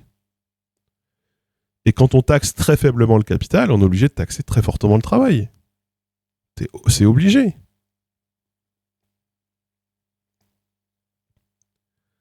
C'est hélas, c'est la conclusion logique.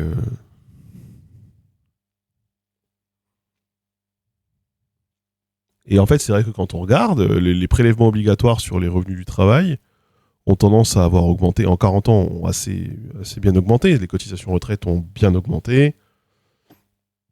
La CRDS, ça n'existait même pas il y a 40 ans. La CSG, ça a vraiment drastiquement augmenté. Tous les prélèvements obligatoires sur le travail, sans parler de l'impôt sur le revenu, hein. Une bonne partie des cotisations ont quand même bien augmenté. Les cotisations sociales ont bien augmenté, les cotisations patronales aussi.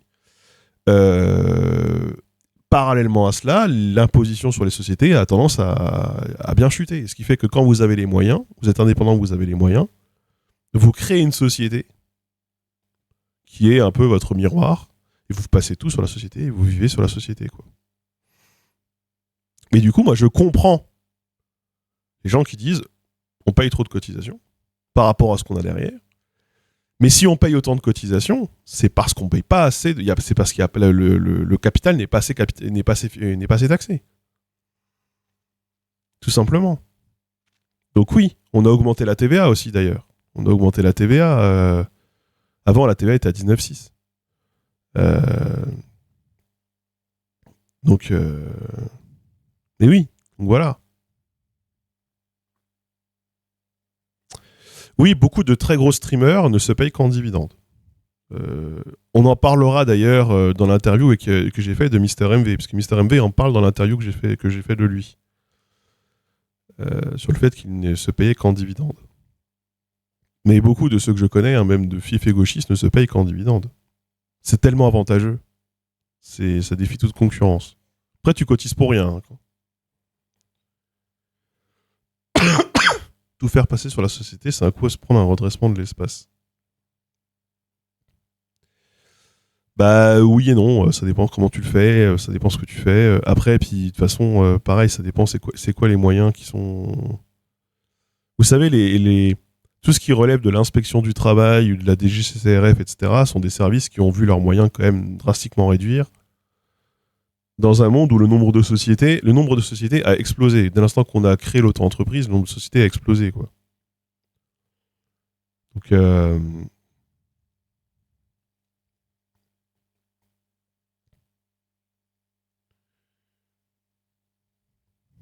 faire passer beaucoup de choses sur une société. Hein.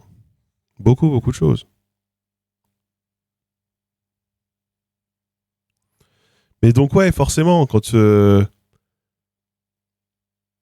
t'es là... Alors après, moi, c'est un autre problème que j'ai avec les agriculteurs, d'ailleurs. Les agriculteurs, je les ai vus, là, ils disaient, oui, ben moi, je me verse 1000 euros de salaire, je me verse 1200 euros de salaire.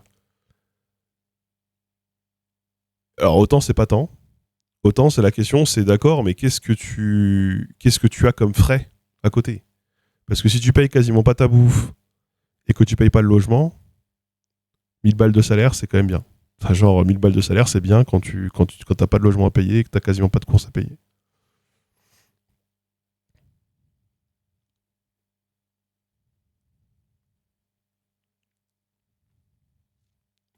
Bah, j'en entendais un en interview qui disait, pas en interview, dans une vidéo qui disait, vous vous rendez pas compte? Sur mes 5 tracteurs, j'en ai 4 qui sont tombés en panne cette année. Et je suis en mode, c'est quoi la taille de ton exploitation pour que t'aies 5 tracteurs? Parce que c'est quand même une grosse exploitation si t'as 5 tracteurs, à mon avis. Hein.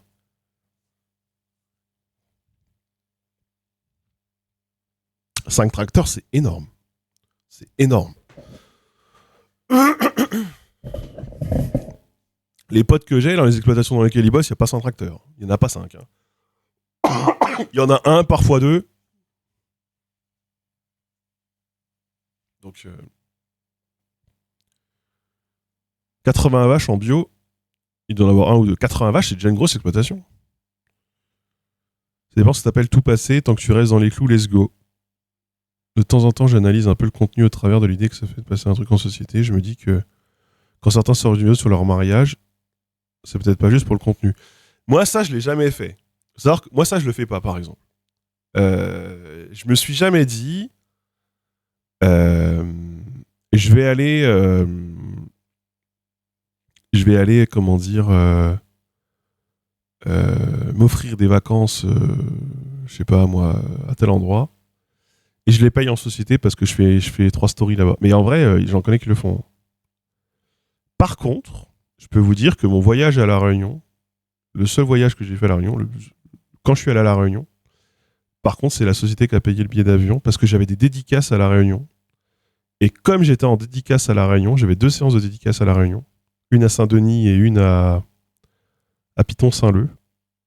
Donc c'était justifiable de les faire passer en société. Et donc dans ces cas-là, j'ai pas beaucoup réfléchi parce que c'était quand même vachement moins cher.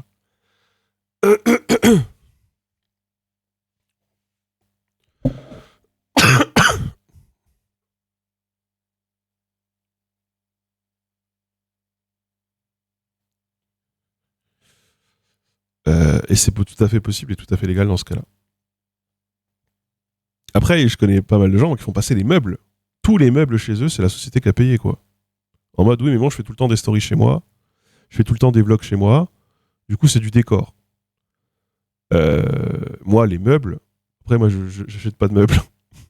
Donc voilà, j'ai pas acheté... Depuis que je suis arrivé, depuis qu'on s'est installé, on n'a pas acheté de meubles. Euh, Moi, quand j'achète... Ah oui, bien sûr que les agriculteurs, c'est un métier indispensable. Personne ne dit le contraire. Euh, Moi, j'achète pas mon canapé ou Alors, la bibliothèque, là, oui. La bibliothèque, là, oui, est littéralement du décor, littéralement plusieurs séries de vidéos associées, et littéralement, c'est les matières premières que j'ai achetées en société. C'est moi qui l'ai faite avec un pote. On a acheté les planches en société. Ça, oui, parce que c'est dans le bureau. Mais tout ce qui n'est pas dans le bureau, bah non. Faut pas, voilà.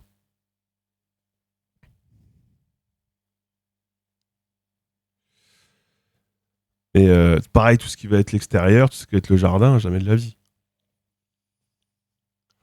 Si la boîte fait faillite, ils peuvent se faire saisir les meubles. Non, pas du tout. Non, non, non. Non. C'est ta boîte, faut quand même sortir la thune. Oui, mais ça coûte vachement moins cher de la faire sortir. Alors, quand tu fais sortir l'argent de ta boîte, c'est de l'argent brut de chez Brut. Il est même super brut. Tu te rends compte, c'est comme si tu vivais sur ton salaire super brut et que tu payes pas la TVA. C'est comme si, admettons, t'es payé 1000. Savoir que quand t'es payé 1005, super brut, tu coûtes 3000 hein, à peu près, à la société. Tu coûtes à peu près 3000 à la société.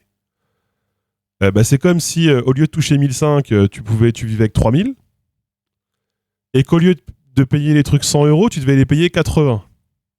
C'est ça c'est ça les échelles. C'est pour ça que c'est plus avantageux de passer par la société. Bah, c'est 20%, tu retires 20%. Au moins 20%. Au moins 20% parce que t'as pas mal de boîtes où t'as même des prix fournisseurs.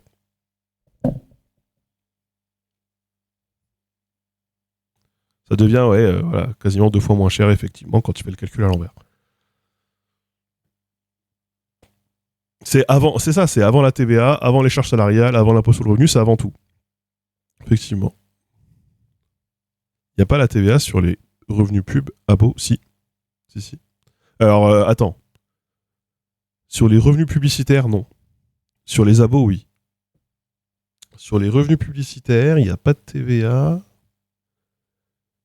Parce que. Alors, si je dis pas de bêtises, mais ça se trouve, si ça se trouve, on doit la déclarer quand même. Il y a une histoire où c'est pas de l'argent. C'est de l'argent qui vient de l'étranger.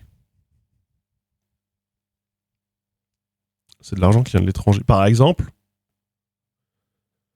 euh, je sais que quand on doit bosser genre avec l'Allemagne, on facture la TVA. Oui, on facture la TVA. Je crois pas qu'on la reverse. Je sais pas. Après, moi, je suis pas comptable. Hein. Donc, j'ai pas envie de dire de bêtises en fait. Donc, je suis pas comptable. Voilà. Je sais pas me remettre du fait que le champignon soit élevé. Champignon juste à côté de chez moi. Je trouve ça trop stylé.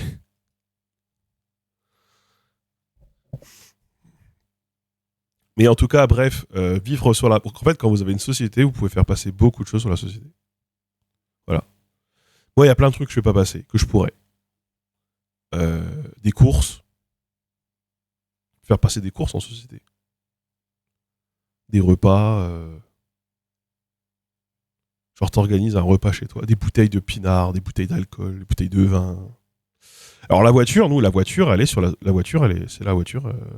La voiture, elle est avec la société, pour le coup. Et ça coûte beaucoup moins cher d'avoir une voiture en société que moi d'avoir une voiture en particulier, ça. Bah ça, je l'ai déjà expliqué plusieurs fois ici. Hein, c'est même pas une optimisation, c'est pensé comme ça. Genre, c'est pensé en termes de loi, en termes d'abattement, en termes de tout ce que tu veux. C'est pensé comme ça, quoi.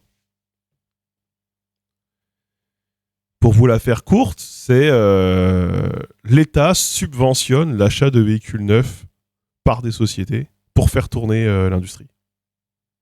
Voilà. Parce que personne, en fait, les particuliers n'ont pas les moyens d'acheter des voitures neuves. Pour vous le dire assez clairement, je crois que l'âge moyen d'un véhicule neuf aujourd'hui, c'est 59 ans. Je crois qu'il y a quelques années, c'était 57 ans. Et plus ça va, plus cet âge recule. Donc en fait, les seules personnes qui en France ont les moyens d'acheter des véhicules neufs, ce sont des retraités. Les jeunes, qu'ils soient actifs ou étudiants, n'achètent pas de voiture. Ils n'ont pas les moyens. Ça coûte beaucoup trop cher. Ils achètent des voitures d'occasion. Mais pour qu'il y ait des voitures d'occasion, il faut bien qu'à un moment... Là, c'est d'acheteurs, ouais. Il faut bien qu'à un moment, les voitures, elles soient achetées neuves pour aller sur le marché de l'occasion. C'est obligatoire. Et donc... Et en fait, c'est des voitures de société qui se trouvent sur le marché de l'occasion. Voilà. Le prix d'une bagnole neuve basique, on est rendu quoi à 12 000. Je crois que la moins chère en France, hein, de constructeurs français, c'était la Citroën C3. C'est la moins chère. C'est celle que j'ai. C'est simple, celle que j'ai, celle qui coûte le moins cher aussi en LOA. Et une Citroën C3, c'est 20 000 ? Ouais, c'est 20 000. Voilà.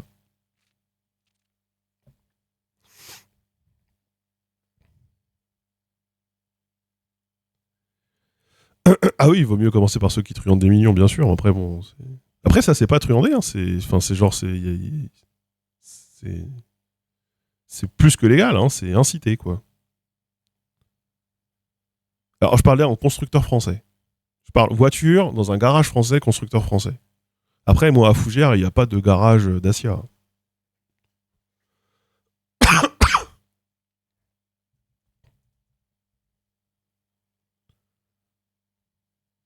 Mais c'est quoi Dacia, les voitures les moins chères? Ça va être la Sandero. Dacia Sandero prix. Elle est entre 13 et 14. Hors malus. Je me permets hors malus. C'est important.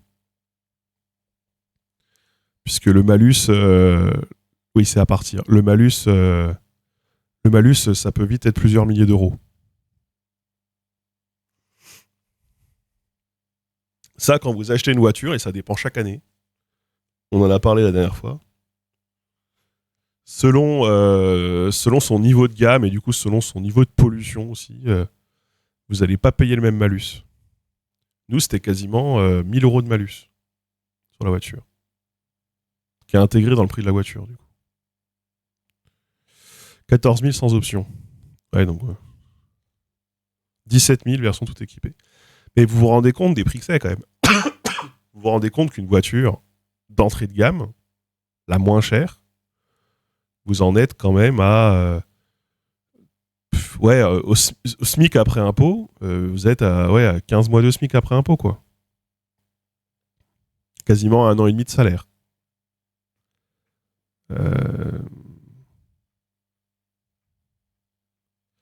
C'est quand même pas rien. Et c'est sans l'assurance.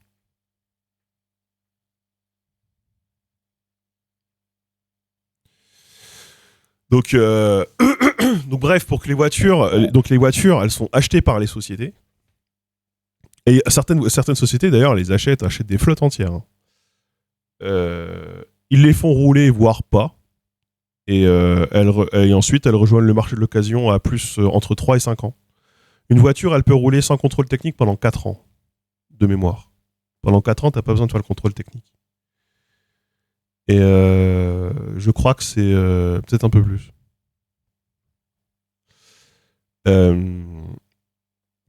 Et donc ensuite, ça va sur le marché de l'occasion. Le premier marché de l'occasion. Et là, les voitures, elles sont vendues avec une décote de 30 à 40%. Même si, des fois, elles sont pas du kilomètre. Hein. Des fois, elles ont roulé 2000 km. 3000 km, les voitures. C'est rien. Hein. Elles ont 3000 km au compteur, elles ont quasiment pas roulé. Et de base, boum, elles ont moins 30, moins 40%. Il y a tous les parcs d'entreprises de leasing. Oui, mais il y a tous les parcs de manière générale de toutes les flottes de commerciaux, de boîtes, mais même de particuliers. Enfin, de particuliers. D'entrepreneurs, de machin. Il y a les seules voitures qui sont pas reprises, c'est les utilitaires d'artisans, un truc comme ça. C'est aussi pour ça que les voitures en France sont incroyablement mal équipées, toujours les 3 mêmes couleurs tristes et moches. Les sociétés achètent que des flottes de modèles ultra giga basiques, gris, blanc ou noir. Alors après, il faut savoir qu'il faut payer plus, si tu veux plus. Ou alors ça peut être beaucoup plus long. Moi, par exemple, théoriquement, j'ai acheté une voiture avec un attelage. Normalement, elle est censée être livrée et sortie d'usine avec un attelage. Ça fait 1 an que j'ai la voiture, j'ai toujours pas d'attelage. Voilà.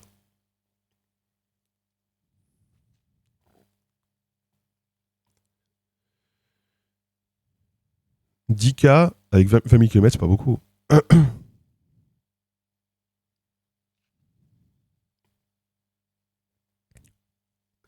En ce moment, apparemment, les parkings en concession sont bien blindés de véhicules électriques parce que tous les retours LLD, LOA, pas assez de demande. Oui, il y a beaucoup, beaucoup de voitures électriques, effectivement. Mais les voitures électriques sont aussi beaucoup plus chères à l'achat. La e-Citroën, la, la EC3, là, elle coûte. Combien elle coûte? Ils disent à partir de 14 000, mais moi j'y crois pas, hein. Je crois qu'elle était, ouais, elle était beaucoup plus chère que ça. Elle était beaucoup, beaucoup plus chère que ça.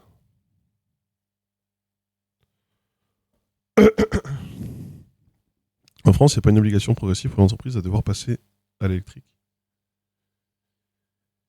Euh... Je sais pas. Je sais pas.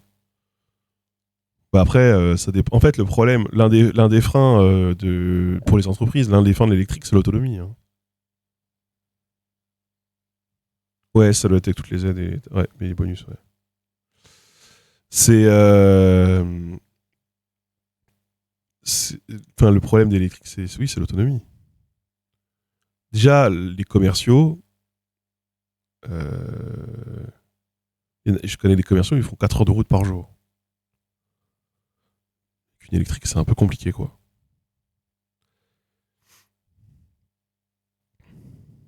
En fait, c'est le principal obstacle, hein. Le jour où il y a vraiment une vraie recharge rapide et il y a une autonomie d'au moins 1000 km, ça change beaucoup de choses, je pense. Et je sais que récemment, là, les prix à la recharge étaient bien remontés, hein.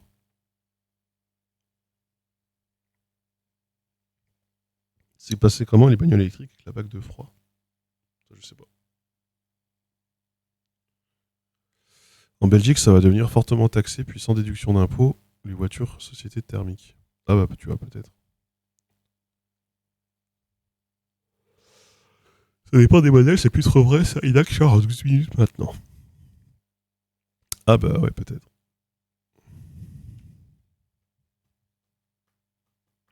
Moi, la contrainte de pourquoi c'est pas une électrique, c'était l'autonomie et la taille du coffre. Sur les voitures électriques, le coffre est beaucoup plus petit.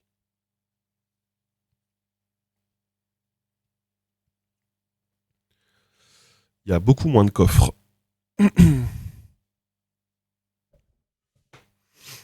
Donc ça, c'est un peu souvent un peu relou.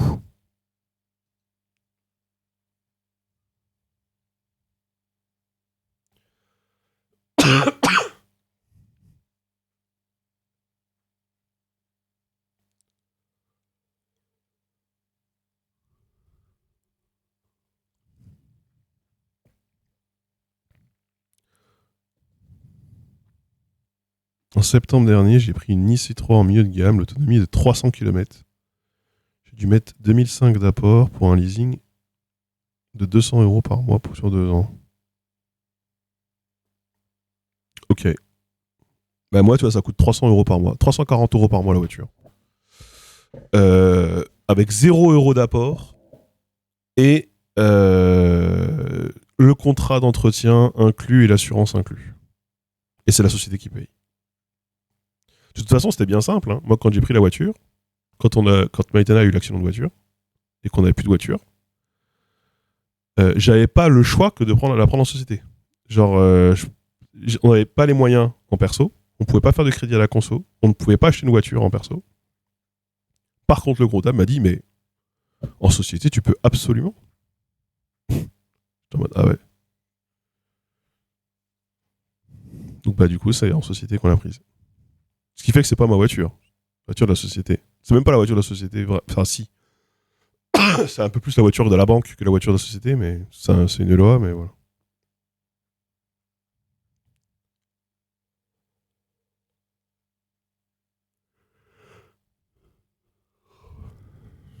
Si j'ai pris son apport, ça aurait été plus cher, genre 300 €. Ouais, bah voilà, c'est à peu près ce que ça représente. Après, moi, c'est en LOA.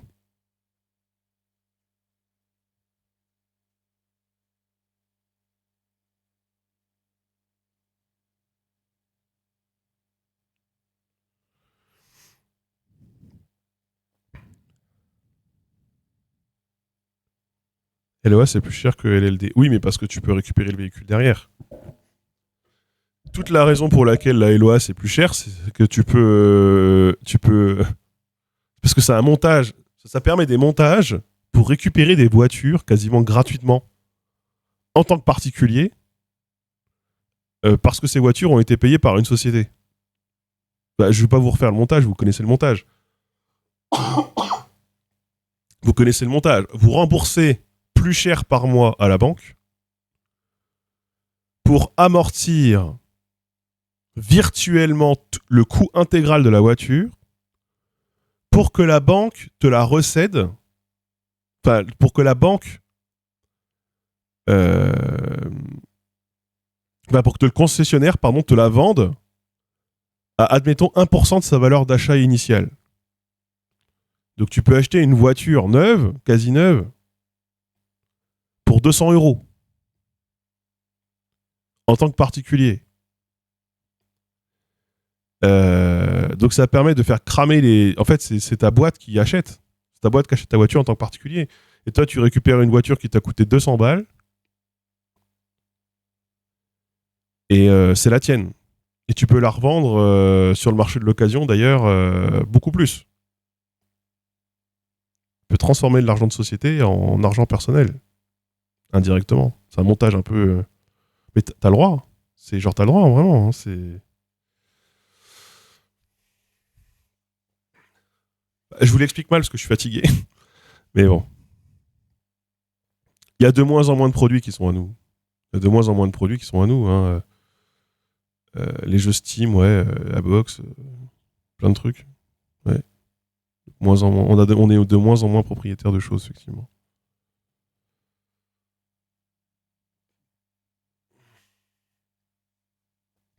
Les logiciels, ouais, mais attends, c'est que des locations.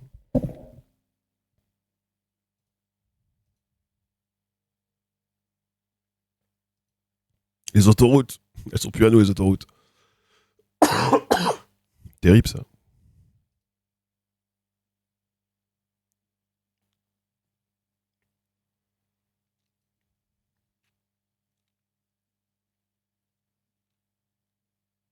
Bah, la location, c'est de la rente. Donc, ouais, bien sûr. Et moi, vous savez ce que je pense de l'économie de la rente. Hein.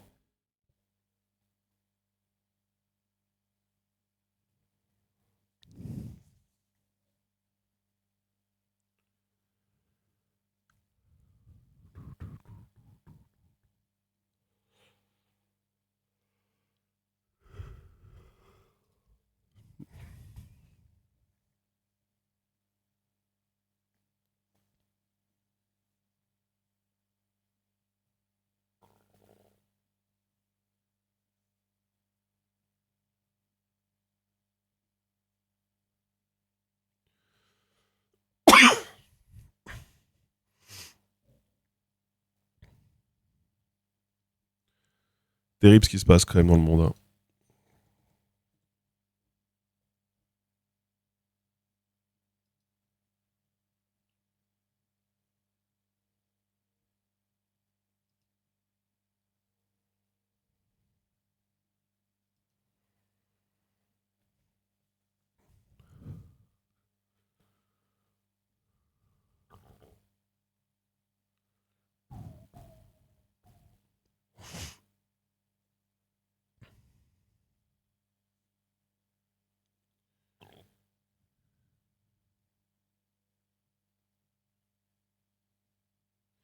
Après, la voiture, c'est obligé hein, quand tu habites à la campagne et qu'il n'y a pas de transport, de service public et tout.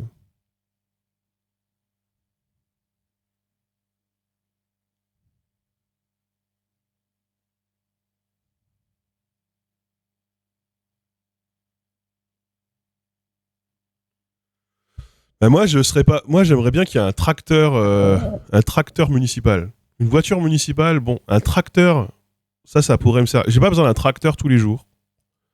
Mais de temps en temps, pour déplacer des trucs vraiment lourds, pour aller chercher du fumier, pour aller chercher deux, trois trucs, deux, trois conneries, pour déplacer ouais, des charges lourdes, ça, ce serait vraiment pas mal. Un tracteur de temps en temps,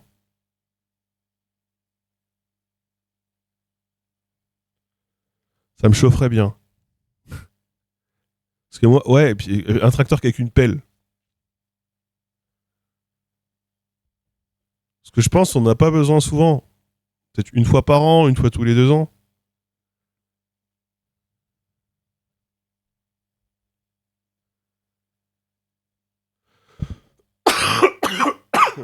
Et ça, je serais chaud.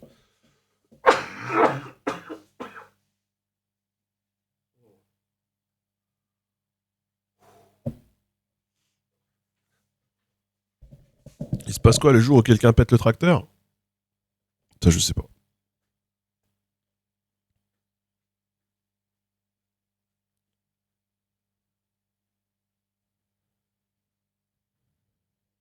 J'ai mon petit tracteur, mais pas de pelle. Ah bah, tu vois.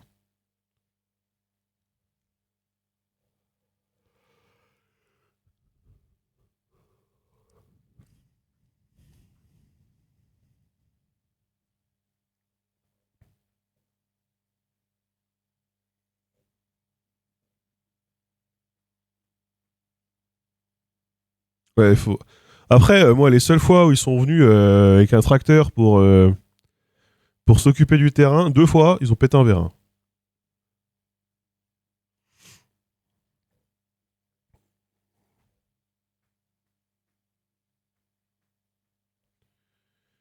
Pardon, ah oui, rien à voir. Vous avez eu, parce qu'on sait on sait que les députés RN sont des demeurés. On est au courant, bon, y a pas de problème. Et vous avez vu le gars là qui a fait une des propositions de loi là où il parle des transmusicales comme un. Genre, il veut arrêter qu'on finance des trucs culturels trop politiques. Et il a pris comme exemple les transmusicales parce que les transmusicales, ce serait un truc de musique trans.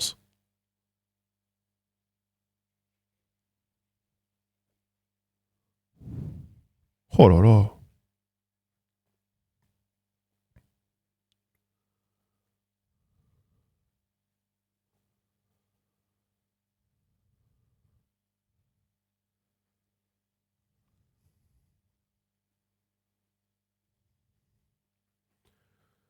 Niveau demeuré, hein.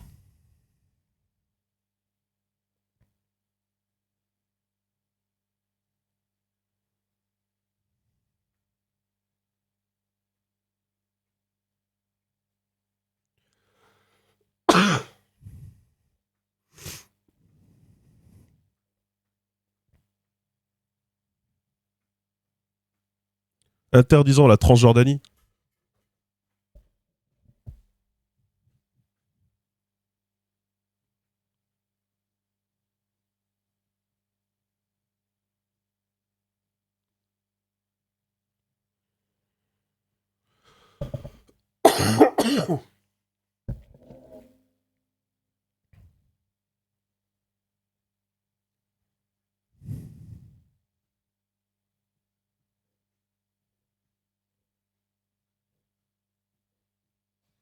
Il y a un truc à Fougères qui s'appelle. Attendez, je vais regarder. Je crois que c'est à côté de Citroën. Et je crois que ça s'appelle aussi Trans, genre Trans Travaux, un truc comme ça.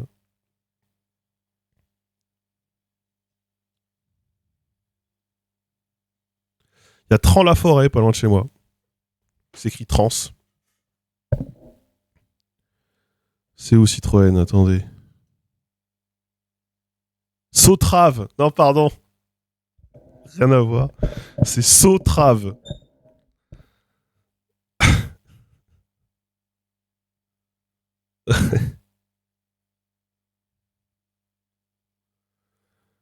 Sautrave. Et que des traves, j'imagine. Pas sûr.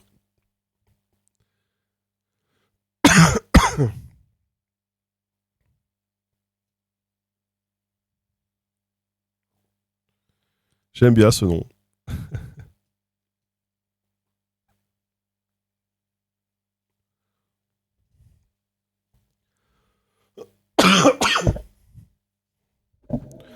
Sinon, pardon, je vais poser une question qui va paraître très ciblée, mais je vous la pose quand même. Euh, J'espère, j'espère, et je vous incite, si ce n'est pas le cas, lorsque vous donnez sur Tipeee, à conserver, alors déjà à renseigner votre adresse, parce que tout le monde ne renseigne pas son adresse, et, et la maintenir à jour. Votre adresse postale. Là, je vous le dis, parce que certaines personnes ont pu le voir, ont pu le constater, puisque ça en parlait vite fait sur Discord, mais j'ai envoyé des lettres à un certain nombre de personnes, euh, vraiment un peu random, full aléatoire. J'allais pas envoyer des lettres à toutes les personnes qui m'ont soutenu ou qui ont donné, hein, parce que bah, sinon j'en sortirais pas et j'en aurais envoyé des milliers, quoi. Mais j'ai envoyé au total une cinquantaine de lettres. Et, euh, et du coup, je me suis basé, notamment, pour certaines d'entre elles, sur les adresses qui avaient été communiquées sur Tipeee. Et je suis à peu près sûr qu'une bonne partie des gens n'ont pas du tout leur adresse à jour. Ah, ça devient beaucoup plus cher que les dons s'il faut envoyer 200 lettres, c'est clair. Mais voilà, j'en ai envoyé quelques-unes.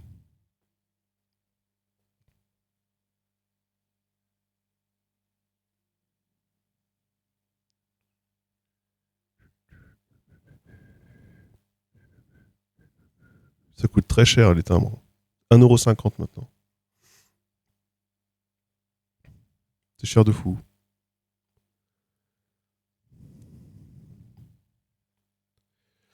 Je viens de voir la vidéo Super Projet. Bah ouais, on y croit, hein. Non, il n'y a plus de timbres verts, il n'y a plus que des timbres chers. C'est terrible, hein.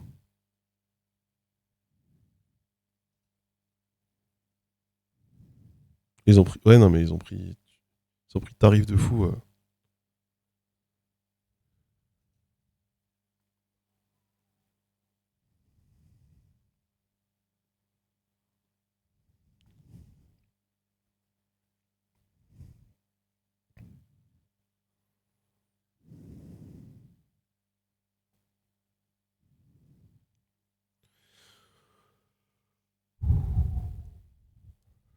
T'as château, il est là-dedans, hein. Je sais pas combien de temps, pendant combien de temps je vais tout ça encore.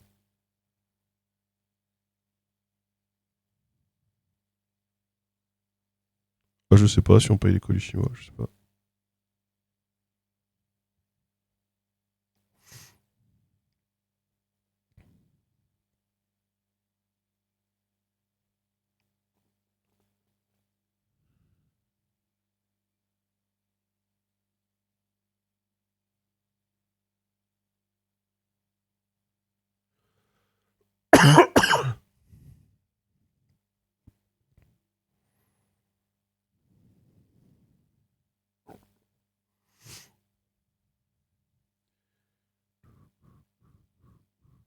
J'ai envoyé aujourd'hui une lettre recommandée avec papier d'identité, j'ai payé 10 balles.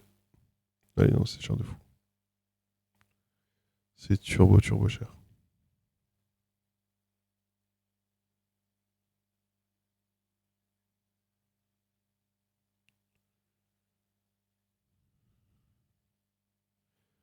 Ah oui, c'est pas. Il y avait pas une. Il y avait pas des arnaques comme ça, les arnaques aux timbres postaux, où tu pouvais acheter, changer des timbres de différentes valeurs.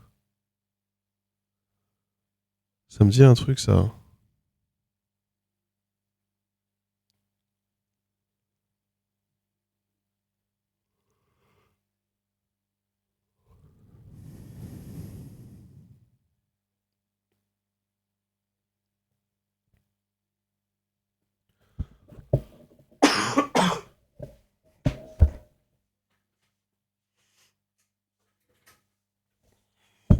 Ah ouais, non, mais ça me dit un truc, ce bail avec la Chine, là, ouais.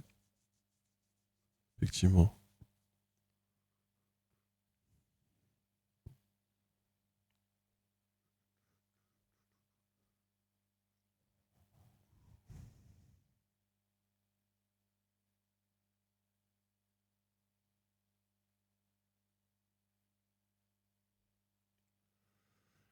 Ouais, ouais.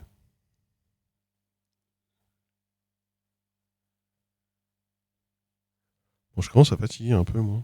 Je pense que je vais m'arrêter là.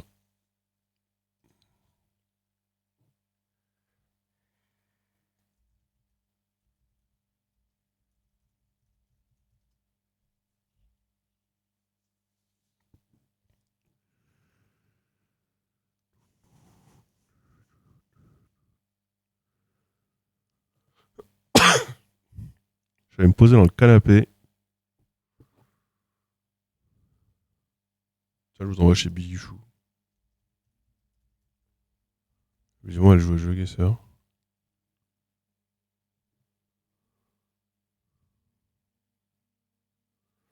Après, la Chine, ils sponsorisent. Enfin, la Chine, ils sponsorisent. Ils subventionnent énormément de secteurs via l'État, hein. Nous, on veut pas, mais eux, ils le font, ils s'en battent les couilles, hein.